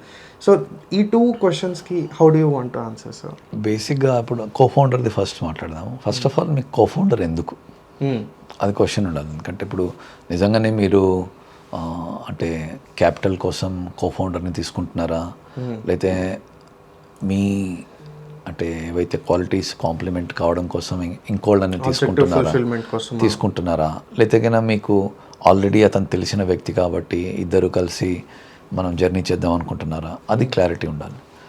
ఒకసారి ఆ clarity వచ్చిన తర్వాత లెట్స్ ఏ కో-ఫౌండర్ కావాలని అనుకుంటుంటే మీరు 2 థింగ్స్ ఉన్నాయి. అంటే అది మీ వ్యక్తిత్వం మీద ఆధారపడి ఉంటుంది. If you are open minded and మీకు అతను క్రిటిక్ చేసిన, మీలో వీక్నెస్ని, మీలో వాయిడ్ని అతను ఫీల్ చేసిన, అతని క్వాలిటీస్ మిమ్మల్ని కాంప్లిమెంట్ చేసిన ఒక కో-ఫౌండర్ని తీసుకోవచ్చు. లేదు నాకు అసలు ఇంకొకళ్ళు క్రిటిక్ చేయడం ఇష్టం లేదు, నేను ఇలా అనుకుంటున్నాను, అతని భావాలు కూడా ఎగ్జాక్ట్గా నాతోనే కలుస్తున్నాయి 100%, సో మేము ఇద్దరం కలిసి మేము జర్నీ చేద్దాం అనుకుంటే కూడా పర్లేదు. బట్ చాలామంది అంటే మీరు హిస్టరీ చూస్తే కో-ఫౌండర్స్లో మనలో లేనిది వాళ్ళలో ఉంటే ఫుల్ఫిల్ చేస్తేనే అలాంటి వాళ్ళే బాగా ట్రావెల్ అవుతారు. ఎందుకంటే మీలో ఉన్న బ్లైండ్ స్పాట్స్ని అతను రికగ్నైజ్ చేయగలిగి, అతనిలో ఉన్న బ్లైండ్ స్పాట్స్ని మీరు రికగ్నైజ్, ఇది ఐడియల్గా అనిపించిన అట్లీస్ట్ పార్ట్లీ మీరు అతను చేస్తున్న తప్పుల్ని మీరు విమర్శించగలిగి మీరు ముందుకు తీసుకెళ్ళి, అలానే అతను మీరు చేస్తున్న మంచి పనుల్ని అతను గుర్తించి ఓకే అని కొన్ని చోట్ల మీరు ముందు అంటే ఇది తీసుకుంటే, ఇనిషియేటివ్ తీసుకుంటే అతను బ్యాక్ సీట్ తీసుకోవడము ఆర్ వైస్ వర్సా, అలా కాంప్లిమెంట్ చేసుకుంటూ వెళ్తే చాలా సక్సెస్ ఉంటుంది. కానీ ఇద్దరూ ఒకటే కాంపిటీషన్లో వెళ్ళిపోయి ఈగోకి వెళ్తే దాని పరిస్థితులు మీకు ఎలా ఉంటాయో మీకు తెలుసు. సో నేను కూడా ఒక మాటలో సమ్మరైజ్ చేయాలంటే, మీరు నిజంగానే మీకు అతను ఉపయోగపడతాడు, అతనికి కూడా మీరు ఉపయోగపడతారు. ఉపయోగం అంటే వెరీ ఆబ్జెక్టివ్గా అనమాట. అంటే అతనిలో క్వాలిటీస్ మీలో లేనివి అతను ఫుల్ఫిల్ చేయగలడు అనుకుంటే ఆల్మోస్ట్ అంటే ఆల్వేస్ ఆ కో-ఫౌండర్ ఇది వర్క్ అవుతుంది అనమాట. సో అదొకటి. ఇందాకేమన్నారు మీరు? కాంపిటీషన్ అంటే competition is inevitable. While the objective is అంటే టు మోనోపలైజ్, అంటే మన ప్రోడక్ట్ మోనోపలిగా ఉండాలనుకున్నా కానీ మనం ఈజీగా ఎవరైనా మన ప్రోడక్ట్ని కాపీ చేయగలరు, దానికంటే ఇంప్రూవ్మెంట్ చేయగలరు, అన్లెస్ మీరు ఏదో ఎర్త్ షాటరింగ్ ఐడియా నా ఐడియా తప్ప ఇంకెవరిది లేదనుకుంటే తప్ప కాంపిటీషన్ ఈజ్ ఇన్ఎవిటబుల్. ఇప్పుడు కాంపిటీషన్లో కూడా మీరు చూస్తే ఒక ప్రోడక్ట్ కానీ సర్వీస్ కానీ తీసుకుంటే మీరు ఏ ఫీచర్స్ ఇస్తున్నారని చాలా ఇంపార్టెంట్. మీరు ఎలా కస్టమర్ సర్వీస్ ప్రొవైడ్ చేస్తున్నారు, మీరు ఎలా కస్టమర్ని ట్రీట్ చేస్తున్నారు. మీరు చూస్తున్నారు మన మార్కెట్లో సేమ్ 2 మొబైల్ ఫోన్స్ ఉంటాయి, ఆర్ టీవీ సెట్స్ ఉంటాయి, ఆర్ ఏదైనా ప్రోడక్ట్ ఉంటుంది, అది ఫుడ్ ప్రోడక్ట్ కావచ్చు, ఏదైనా కావచ్చు. మీరు కొన్ని ప్రోడక్ట్స్ చాలా బాగా అమ్ముడుపోతాయి, కొన్ని ప్రోడక్ట్స్ అమ్ముడుపోవు. దానికి మీరు వాళ్ళు చేసే ప్రమోషన్ కావచ్చు, అడ్వర్టైజింగ్ స్పెండ్ కావచ్చు, అవన్నీ పక్కన పెడితే there are certain features which always distinguish a better product, right? So always competition చూస్తున్నప్పుడు మీరు గమనించాల్సింది ఒకటే, అతను నాకంటే ఏ విధంగా బెటర్ ఉన్నాడు, దాన్ని నేను ఇంకా బెటర్ చేయొచ్చు. అది కాస్ట్ కావచ్చు, అది క్వాలిటీ కావచ్చు, ఆ ప్యాకేజింగ్ కావచ్చు, ఆర్ ఫీచర్స్ కావచ్చు, ఏదైనా కానీ మనం గమనిస్తూ ఉండాలి. నేను ఒకసారి ఏదో ప్రోడక్ట్ నేను మార్కెట్లో లాంచ్ చేసేసాను, అతను నా మార్కెట్ అంతా తీసుకెళ్ళిపోయాడంటే కాదు, అసలు ఏ విధంగా బెటర్, ఇది దానికి పెద్ద మనం ఆలోచించాల్సిన ఇట్స్ కామన్ సెన్స్. బట్ మీరు ఎంత క్షుణ్ణంగా గమనిస్తున్నారు, దాని తర్వాత మీరు ఎలాంటి ఫీచర్స్ యాడ్ చేస్తున్నారు, ఎంత త్వరగా యాడ్ చేస్తున్నారు. So speed, delivery, customer service, ఇవన్నీ కూడా it's a combination of all that. But అవన్నీ చేయగలిగినప్పుడే మీరు అరే నేను ఇంత చేశాను అయినా స్టిల్ ఇంకా అమ్ముడుపోవటం లేదంటే అప్పుడు ప్రమోషన్స్ అవన్నీ ఉంటాయి.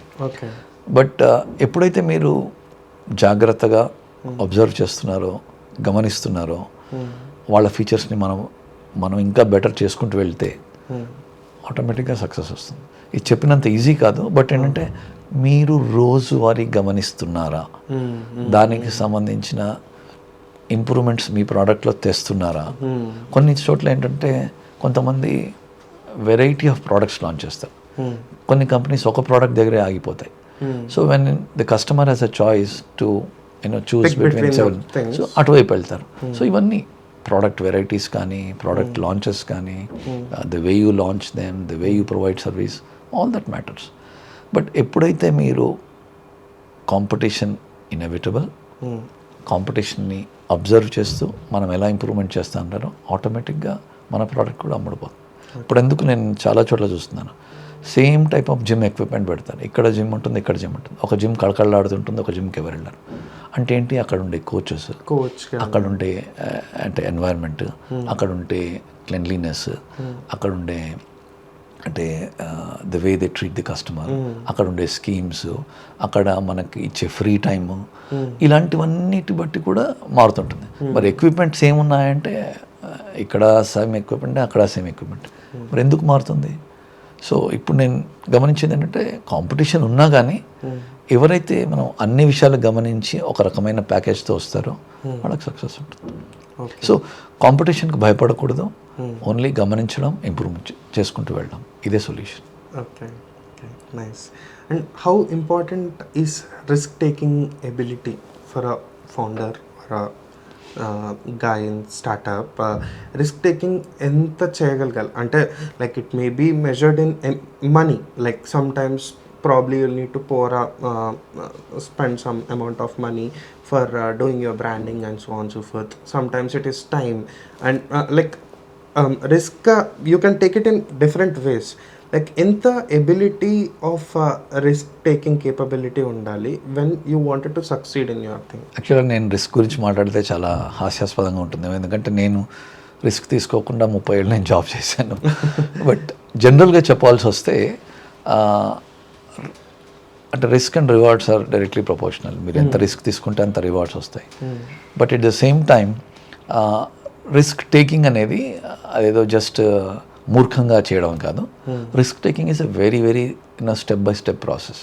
మీరంటూ కూర్చుని అది క్యాపిటల్ రిస్క్ అయి ఉండొచ్చు, మీ ఓన్ అంటే వర్క్ అయి ఉండొచ్చు, మీ ఓన్ ఫ్యామిలీ అయి ఉండొచ్చు, మీ ఓన్ ఎన్వైర్న్మెంట్ అయి ఉండొచ్చు. నా రిస్క్ నేను తీసుకోవడం వల్ల ఏవేవి ఎఫెక్ట్ అవుతున్నాయి అనేది ఒక నిమిషం కూర్చొని ఆలోచిస్తే మనకే అర్థమైపోతుంది. అందుకే చెప్పాను కదా, రిస్క్ టేకింగ్ అంటే అందరినట్టయితే దూకేయడం అని కాదు, అది రిస్క్ టేకింగ్ అన్నారు. Risk taking is a very very standard process.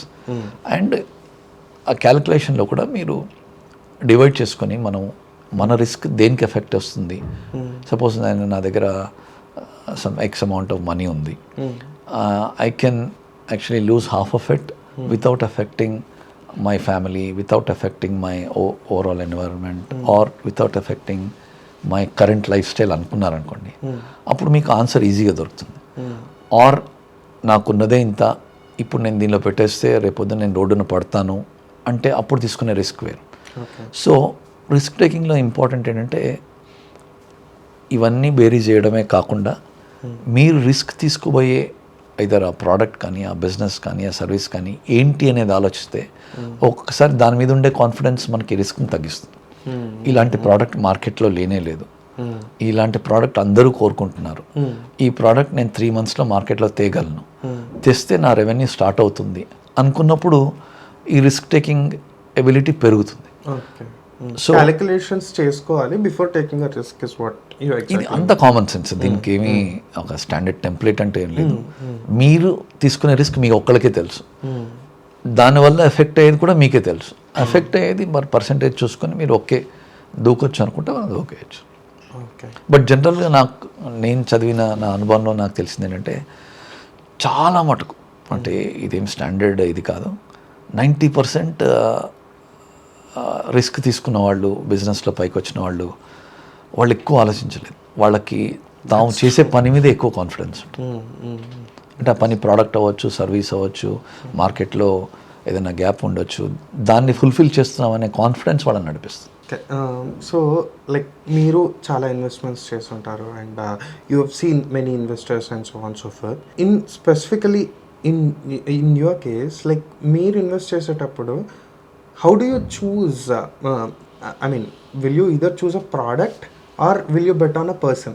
Like మీరు ఎలా తీసుకుంటారు? Like how do you find the right product into which you wanted? నేను చేసినవి చాలా తక్కువే, బట్ ది జనరల్ ఇన్వెస్ట్మెంట్ని అందరితో ఇన్వెస్టర్స్తో కలిసినప్పుడు నేను అబ్జర్వ్ చేసింది ఏంటంటే వాళ్ళు 2 థింగ్స్ చాలా ఇంపార్టెంట్ ఇస్తారు. నేను కూడా అవే చూస్తాను. ఒకటి, ఈ ప్రోడక్ట్ కానీ, ఈ బిజినెస్ కానీ, ఈ సర్వీస్ కానీ మార్కెట్లో స్కోప్ ఉందా ఇంకా. ఫర్ ఎగ్జాంపుల్, మీరు ఇప్పుడు నేను ఒక ప్రోడక్ట్ అమ్ముతున్నాను ఒక షాప్లో, లెట్సే ఒక హ్యాండీక్రాఫ్ట్స్ కానీ లేకపోతే వేరేవి కానీ, దానికి ఇనఫ్ మార్కెట్ ఉంది. అట్లాంటప్పుడు ఇనఫ్ గ్రోత్ ప్రాస్పెక్ట్స్ కూడా ఉన్నాయి. సో దీనికి ఇనఫ్ మార్కెట్ ఉంది కాబట్టి నేను మార్కెట్లో 10వ వాడినైనా 11వ వాడినైనా ఇనఫ్ గ్రోత్ అష్యూర్డ్ కాబట్టి నేను వెళ్ళొచ్చు. Invested into that something like that, right? Indie Roots అదొకటి. సెకండ్, ఈ మనకి ఎవరైతే ఇన్వెస్ట్ చేస్తున్నామో మనకు అలైన్మెంట్ ఉండాలి. ఇప్పుడు ఆ పర్సన్ ఎవరైనా కానీ అతని దృక్పథం ఏంటి, అతని ఆబ్జెక్టివ్ ఏంటి, ఏ ఆబ్జెక్టివ్తో అతను పెట్టాడు కంపెనీ, అదే డైరెక్షన్లో వెళ్తున్నాడా లేకపోతే ఢిల్లీ డాలీ అవుతున్నాడా, ఇవన్నీ చూసుకున్నప్పుడు మనకు అతనిలో క్లారిటీ కనిపిస్తే ఈ మార్కెట్లో ఆపర్చునిటీ ఉంది, ఈ ప్రోడక్ట్కి బిజినెస్ గ్రోత్ ఈజ్ అష్యూర్డ్, ఇతను బాగానే నడిపిస్తున్నాడు, అదే డైరెక్షన్లో వెళ్తున్నాడు, అదే ఫోకస్తో వెళ్తున్నాడు, కొంతసేపు అది కొంతసేపు ఇది చేయటం లేదు. సో ఈ 2 క్రైటీరియా చాలా ఇంపార్టెంట్. దీనికి తోడు ఒకవేళ ఆ ప్రోడక్ట్ యునీక్ అయితే, ఆ ప్రోడక్ట్ ఇంతవరకు మార్కెట్లో లేనిదైతే, more the better. Okay, nice nice. Okay, now I wanted to go into your personal end. Tell me about your Ferrari story, sir. అదేం గొప్ప ఏం కాదు కానీ, అంటే like is that your dream from your past? అట్లా ఏం లేదు. అంటే మామూలుగా డ్రైవింగ్ అంటే ఇష్టం ఫస్ట్. అదే వెహికల్ పక్కన పెడితే అది బైక్ అయి ఉండొచ్చు లేకపోతే కార్ అయి ఉండొచ్చు. I love driving actually. అది రేసింగ్ లాంటివి అట్లా లేదు కానీ మామూలు జనరల్గా డ్రైవింగ్ అంటే ఇష్టం. అంటే నాకు గంటల తరబడి అలసట లేకుండా నేను డ్రైవ్ చేయగలను. నాకు ఆ స్పీడ్, ఆ స్కిల్ అంత చాలా ఇష్టం అది. సో అట్లా చేస్తూ చేస్తూ ఉండగా అనిపించింది. సో 2-3 అడిగాను నేను అప్పుడు ఎలా కొనాలి అని. ఎవరు కూడా సరిగ్గా డైరెక్షన్ ఇవ్వలేదు. సో నేనే డైరెక్ట్గా కనుక్కొని బుక్ చేశాను. ఇంట్లో ఎవరికి కూడా సరిగ్గా చెప్పలేదు నేను. Because it has got about 18 months waiting period. Okay. So అది ముంబై పోర్ట్లో వచ్చిందంటే మళ్ళీ హైదరాబాద్కి రావాలి. అంతవరకు కూడా నేను ఆగలేకపోయాను అనమాట. సో సడన్గా వాళ్ళ ఇంట్లో వాళ్ళందరికీ టికెట్ బుక్ చేసి నేను ముంబై వెళ్తున్నాము అంటే, ఎందుకంటే లేదు రండి అన్నాను. వాళ్ళు కూడా ఎందుకలా సడన్గా. So it was a surprise for all of them and I really enjoyed that feeling అనమాట. అంటే అందరు జనరల్గా ఏంటంటే అక్కడ నుంచి కార్లో వచ్చారా సార్ లేదంటే బ్యాక్? బట్ బేసిక్ ఏంటంటే అందరూ, అంటే ఇది నా పర్సనల్ అభిప్రాయం, నేను ఎవరిని తప్పు పట్టడం కానీ వాళ్ళ అభిప్రాయం కరెక్ట్ తప్పు అని నేనేమంటం లేదు. నాకేమనిపిస్తుంది అంటే జనరల్గా కొంతమంది అనే కాదు, అందరూ వెల్ విషర్సే అనుకోండి, లేకపోతే కామెంట్ చేశారు, అరే యూ పుట్టింగ్ మనీ అనే డిప్రిషియేటింగ్ అసెట్ అని. సో జనరల్గా మనకి సమాజంలో ఏంటంటే ఏముంటుందంటే ఒక వెహికల్ అంటే డిప్రిషియేటింగ్ అసెట్ అని ఇదని. నేనేమన్నానంటే మన బాడీనే the biggest depreciating asset. What are you going to do about it? Okay, నువ్వు రోజు ఎక్సర్సైజ్ చేస్తున్నావు, నేను కాపాడుకుంటున్నాను నా అసెట్ని అని చెప్పి నువ్వు నన్ను అంటే నాకు బాగానే ఉంటుంది. Something which God has given you're not trying to protect it even by doing a small exercise, but you're calling something depreciating asset. నేను the way I saw it as, నేను ఓపెన్గా చెప్తున్నాను, అంత గొప్పగా అంత ఇదిగా కూడా ఆలోచించలేదు. నాకు ఇష్టం, నేను కొన్నాను అంతే. And I'm enjoying that fact. దాన్ని ఒక డిప్రిషియేటింగ్ అసెట్, అదే అసెట్ మనీ ఇంకో చోట పెడితే బాగుంటుంది, ఇంత ఎక్కువ ఆలోచించాను నేను. ఆ విధంగా చూసుకుంటే నేను చాలా కార్లు కొన్నాను. This is my 18th car or something like that. But అంటే కొన్ని అమ్మేసినవి ఉన్నాయి, బట్ అదేం గొప్పగా కూడా నేనేం ఫీల్ కావటం లేదు. ఇప్పుడు ఎవరికైనా నాకు ఈ ఇష్టం, ఈ పని చేస్తున్నానంటే మనం ఎందుకు చేస్తాం అన్నాం కదా, ఇది కూడా అలాంటిది. అంతకంటే ఎక్కువ నేనేం ఆలోచించలేదు. But back then it was a great feeling, I believe. No, even today it's a great feeling because feeling ఎందుకో చెప్తాను, ఎందుకంటే you love something and then you got it with your own effort and you're enjoying it. Beyond that అడ్వైస్లు కానీ, మాటలు కానీ, అభిప్రాయాలు కానీ పక్కన పెడితే మీకు ఇష్టమైంది మీరు ఎంజాయ్ చేస్తున్నారు. అంతకంటే ఏమీ గొప్ప ఏం లేదు దానిలో. ఒకళ్ళకి ఇష్టమై ఇంకోళ్ళు ఒకటి ఏదో కొంటారు, దానిలో మనం ఏం తప్పట్టలేము. నాకు ఇష్టమైంది నేను కొన్నాను. Nice nice. Okay, and depreciating assets అంటున్నారు మీరు. Like what I mean how exactly do you define depreciating assets? అంటే like I mean, for anybody in young age, they wanted to know like how the investments of them should look like. So how do you define that? యాక్చువల్గా ఏంటంటే నేను overall life గురించి మాట్లాడుతున్నప్పుడు ఇవన్నీ accounting principles, just for ఏదో మన finance కోసం ఇది అప్రిషియేటింగ్ అసెట్, ఇది డిప్రిషియేటింగ్ అసెట్, ఇది లయబిలిటీ అంటాం.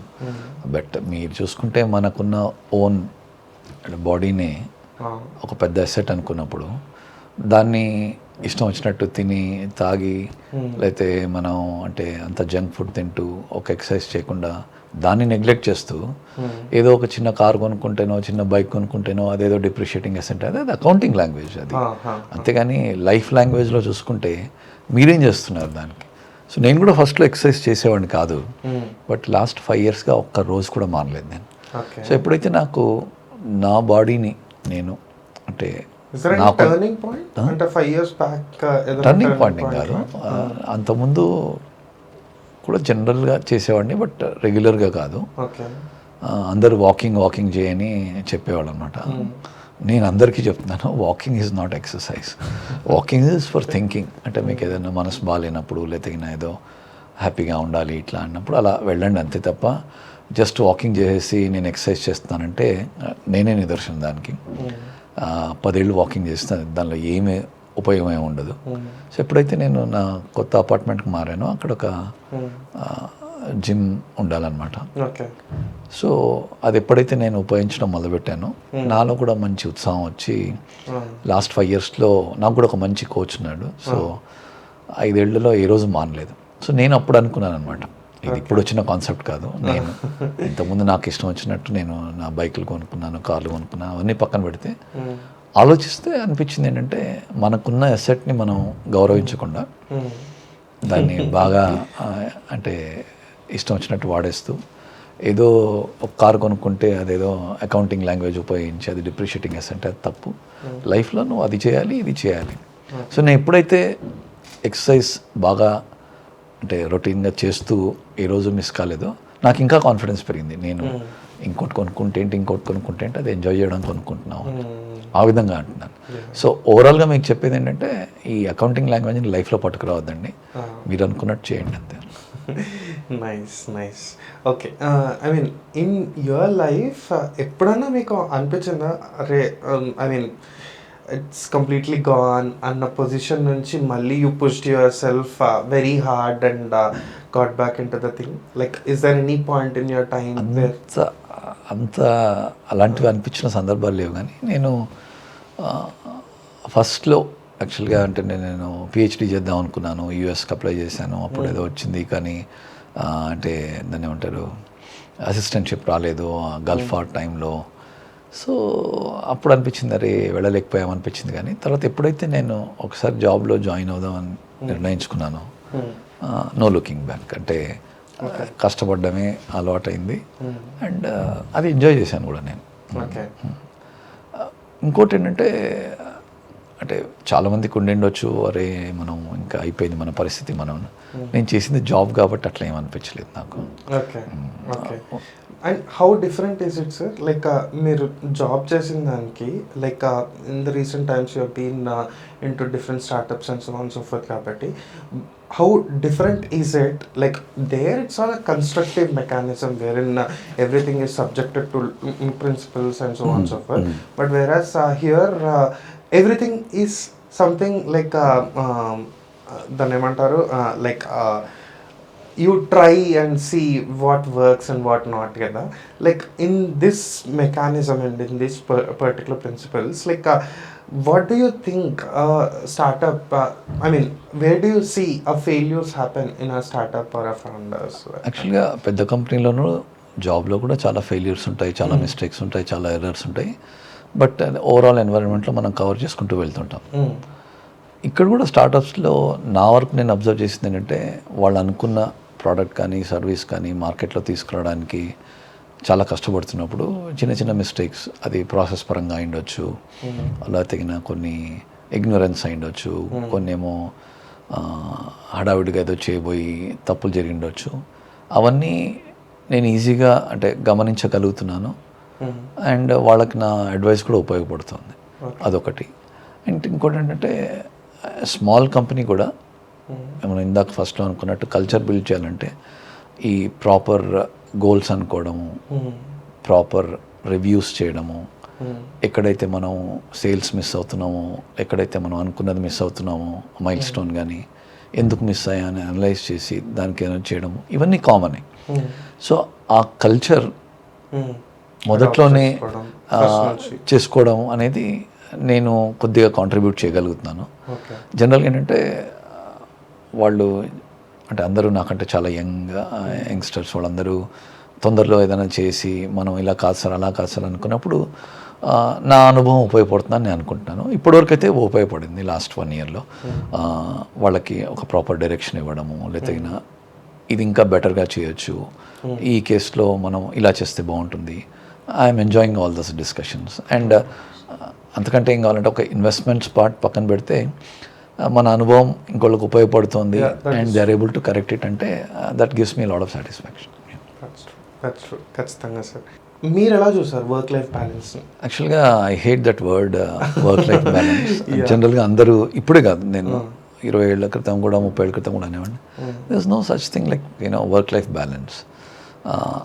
It's the trade off. For example, the same person who is working for a company is also working for your family, right? I'm the same person.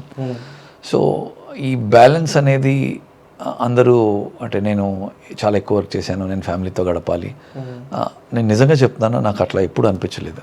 నేను work enjoy చేసినప్పుడు work చేశాను, నాకు vacations తీసుకోవాల్సిన vacations తీసుకున్నాను. ఎప్పుడు నాకు ఆ word ఎందుకో నాకెందుకో చాలా డిస్కంఫర్ట్ ఉండేది ఆ word. And there is no such thing like work life balance. Okay, when it is work you work, when there is family you give time to family. And sometimes ఒకసారి ఇటు ఉంటుంది, ఒకసారి అటు ఉంటుంది. కరెక్ట్గా balance చేసిన వాళ్ళు ఎవరు లేరు. అదొక మిత్ కూడా యాక్చువల్గా. దానివల్ల నేను ఏమంటానంటే, ఓకే మీకు ఈ 2 నెలలు ఈ ఆబ్జెక్ట్ ఉంది, ఈ ప్రాజెక్ట్ ఉంది, చాలా ఎక్కువ కష్టపడాలి. సో ముందరే కమ్యూనికేట్ చేస్తాం ఫ్యామిలీకి, నేను మేబీ నాట్ అవైలబుల్ అని.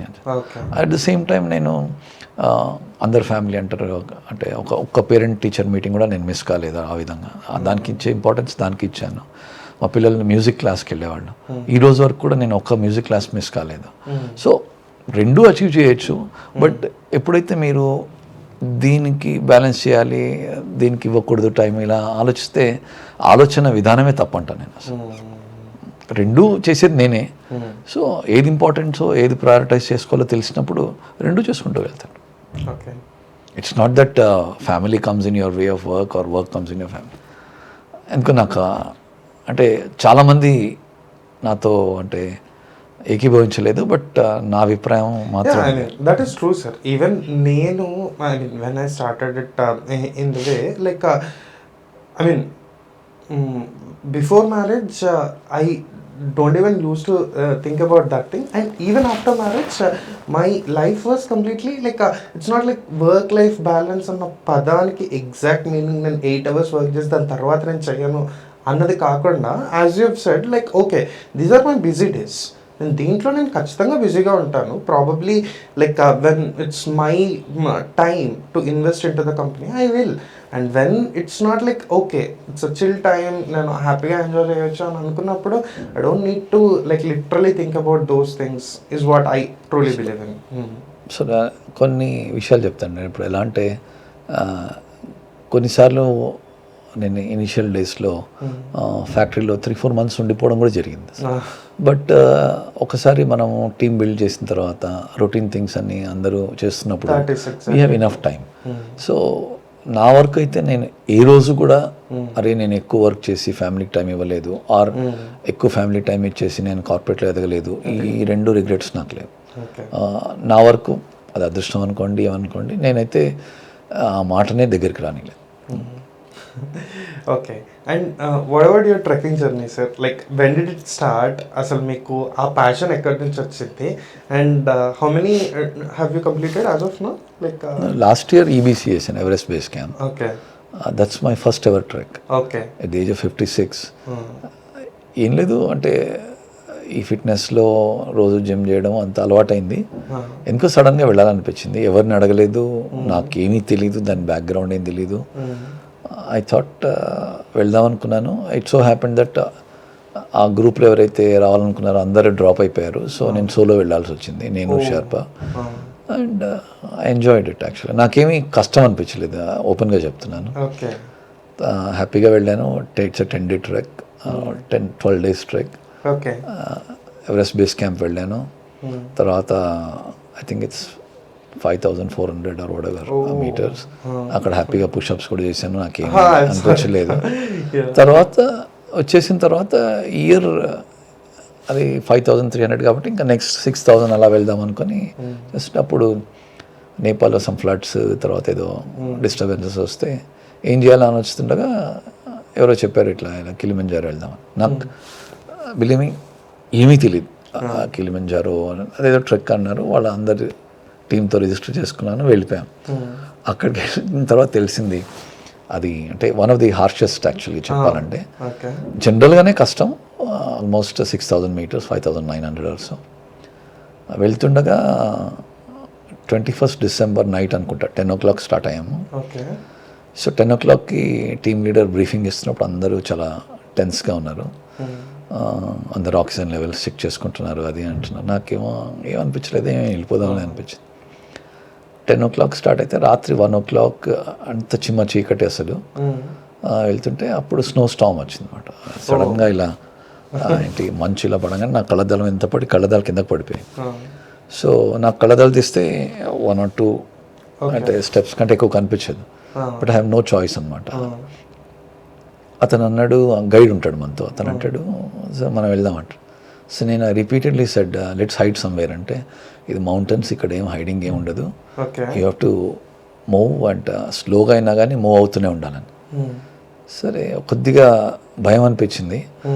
తర్వాత విపరీతమైన విండ్స్, కోల్డ్ స్టామ్, ఇట్లా అంటే స్నో అంతా ఇలా మొహానికి కొడుతుంటే చాలా ఇన్కన్వీనియంట్ ఫీల్ అయింది. But I said okay let's go on. So morning around 7:38కి వెళ్ళాం సమ్మిట్కి. Felt very happy. And then అక్కడ కూడా పుషప్స్ చేశాను. తర్వాత మళ్ళీ కిందకి డిసెంట్ ఇస్ వెరీ డిఫికల్ట్, ఎందుకంటే నీస్ మీద చాలా ఇదిగా పడుతుంది. So next day afternoon 1 o'clock వచ్చాం. So almost 13-14 hours of trek non stop. మజా అనిపించింది. బట్ వాళ్ళు కూడా ఎక్స్పెక్ట్ చేయలేదు అట్లా స్నో స్టామ్ వస్తుందని. -20 degrees అంతా. It was fun actually. And కిందకి వచ్చిన తర్వాత అనిపించింది it's my second summit, maybe చూద్దాం. అంటే ఎక్కువ ఆలోచించలేదు అదే. అంటే అందరూ చెప్తావులే అంటారు కానీ నిజంగానే EBC వెళ్ళినప్పుడు ఎక్కువ ఆలోచించలేదు. అదేదో ఫస్ట్ ట్రెక్ అని వెళ్ళిపోయాను. ఎవరైనా 56లో ఫస్ట్ ట్రెక్ చేస్తారు. నేను మన పక్కన ఉన్న ఖాజాగూడ కూడా ఎక్కలేదు. బట్ అక్కడికి వెళ్ళిపోయాను, బాగానే అనిపించింది. Second time this time also the team was good. And first rain forest ఉంటుంది అనమాట, అంత చిత్తడిగా ఉంటుంది, చాలా కష్టం నడవడం. సడన్గా డౌన్ పోర్ వచ్చేస్తుంటుంది. తర్వాత కొంతసేపు వెళ్ళిన తర్వాత అంత కొండలు, గ్రావెల్ జారిపోతుంటుంది, చాలా కష్టం అంట, గ్రిప్ దొరకదు అట్లా. ఇంకా ఫైనల్ డే అయితే ఇంకా ఇందాక చెప్పినట్టు it's almost 14-hour track. Fun actually. I mean, అక్కడికి వెళ్ళినాక did you realize in any, I mean generally trekking చేసే వాళ్ళు I mean I find my peace over there అన్నట్టు మాట్లాడతారు కదా, అట్లానే ఏం కాదు. It was very soothing actually. ఎందుకంటే మౌంటైన్స్లో ఏంటంటే మనం ఏదో హడావిడిగా నడవడము, టకటక ఎక్కడం జరగదు, చాలా రిథమిక్గా మెల్లగా వెళ్ళాలి. So I posted on LinkedIn also my experiences. జనరల్గా ఎంత రిథమిక్గా మెల్లగా నడుస్తూ వెళ్తుంటే అది ఒక మెడిటేషన్ లాగా, అది మాత్రం నేను చెప్పగలను. నేను ఈవెన్ ఈబీసీలో కూడా ఐ ఫెల్ట్ లైక్ దట్. మనం ఒక్కళ్ళమే, చుట్టుపక్కల పచ్చగా ఉంటుంది, మంచు కొండలు ఉంటాయి, చూస్తూ వెళ్ళడము, that I enjoyed it. And ఆ feeling will stay with you, that's for sure. ఒక రకమైన వెరీ సూతింగ్ ఎఫెక్ట్ ఉంటుంది, కష్టం కూడా ఉంటుంది. And then the overall benefit is somehow your confidence will go up like anything. And అరే భలే చేసామే అనిపిస్తుంటుంది. Nice. Okay. Now, like, I just wanted to know, like, how does your routine look like, sir? Now, how does your routine look like now? ఇప్పుడేం కాదు, నా routine ఎప్పుడైనా same. ఎలా అంటే జనరల్గా అంటే I give lot of time to my self. ఎందుకంటే ఇప్పుడు అని అడుగుతున్నారు కాబట్టి చెప్తున్నాను. నేను పొద్దునే మామూలుగా లేస్తాను, జిమ్కి వెళ్తాను, దాని తర్వాత బ్రేక్ఫాస్ట్, తర్వాత ఇప్పుడు ఉన్న ఏమన్నా అంటే ఇన్వెస్ట్మెంట్ మీటింగ్స్ కానీ ఏమైనా ఉంటుంది. Then by 5 I'll be back. Then I play with my dog, బయటికి తీసుకెళ్ళాలి అవన్నీ ఉంటుంది. బగీరా కదా sir? Bagheera. It's a pit bull or what exactly is that? No, it's a Labrador. Lab only. Then 8:30-9 కల్లా పడుకుంటాను. Okay. So sleep I give a lot of importance. Okay. Wake up around 6:37. Okay. Nice. Good sir. And actually చెప్పాలంటే చాలా lazy life, but at the same time make sure that at least last 5 yearsలో, అంతకుముందు చాలా అది different phase అనుకోండి. Diet I give lot of importance. అంటే అన్నీ తింటాను కానీ కొద్దిగా లిమిట్లో. Then exercise, as I said, last 5 years and never missed a single day. Then sleep also. ఈ కన్సిస్టెన్సీ ఎలా సార్? అంటే how come you are able to, even మీ లింక్డ్ఇన్ చూసిన, ఇన్స్టాగ్రామ్ చూసిన, లేదంటే మీరు చెప్పినట్టు ఈ ఎక్సర్సైజ్ కానీ, ఈవెన్ కిలిమంజారోలో కూడా పుషప్స్ చేయడం it's not a small thing actually. Actually అలా ఏం కాదు. నేను అదే చెప్తున్నా కదా, ఈ లాస్ట్ 30 yearsలో కూడా నేను జాబ్ చేసినప్పుడు కూడా ఏ రోజు మీటింగ్కి లేట్ వెళ్ళలేదు నేను. ఏ రోజు మీటింగ్కి లేట్ వెళ్ళలేదు. ఏ రోజు కూడా ఏదో సాకు పెట్టి లీవ్ పెట్టలేదు.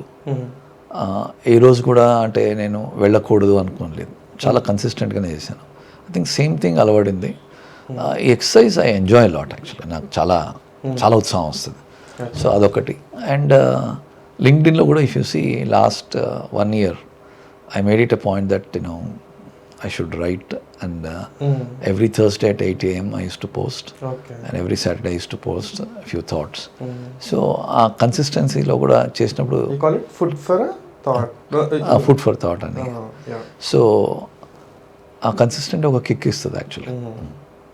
It comes over a period of time or like ala em kadu, it's more of your own let's say mindset. మా ఇంట్లో కూడా ఇప్పటికీ అంటే మా ఫాదర్ 8:30కి ఈవినింగ్ భోంచేయాలంటే ఈవినింగ్ భోంచేయాల్సిందే. I think last maybe 40 years we never missed that. I know. So and then ఎక్కడైనా బయటికి ఇలా 6 o'clock వెళ్ళాలంటే వెళ్ళాల్సిందే 6 o'clock. అదొక రకమైన అంటే ఇరిటేషన్ కూడా అవతల వాళ్ళకి, ఏంటి మరి ఇంత టైం పిచ్చోళ్ళలాగా ఇలా చేస్తాడని. బట్ నాకు అది చాలా ఆనందాన్ని ఇస్తుంది. Okay, super good, sir. Just wanted to end this conversation with a quick rapid fire kind of a thing. Probably we can, I'll ask you a few questions. You can tell in your words, a single word or whatever it is. Okay. How do you define your happiness? Doing what I intend to do. If I do it, that's happiness to me. Success? Success is the same thing. Whatever I intend to achieve or plan to do. If I do it, that's success to me. Can you refer a book any entrepreneur need to read? I think it's better to read Naval Ravikant's Almanac of Okay. Ravikant by Eric Jorgensen. Okay. Yeah. Okay. Family time, friends time, what do you prefer? 90% family time. Work life balance మీరు already చెప్పారు. Do you wanted to say anything in one word? Don't even care about it. Do whatever you want. Okay. And what about your, are you a morning person or a evening person? You absolutely said it is a morning thing. Yeah, morning person. Evening నేను ఏ రోజు కూడా అంటే కాలేజీలో హాస్టల్స్లో వాళ్ళు ఉన్నప్పుడు వాళ్ళందరూ రాత్రి 2 వరకు చదివేవాళ్ళు, నేను 9 పడుకునేవాడిని. So nice nice. Okay. Okay, sir, that's all I wanted to talk about. Thank you so much for sharing all the knowledge and whatever that you have been to in the last 30 years. Thank you so much. It definitely helps everybody in the line. Yeah, that's thank you. Thanks a lot.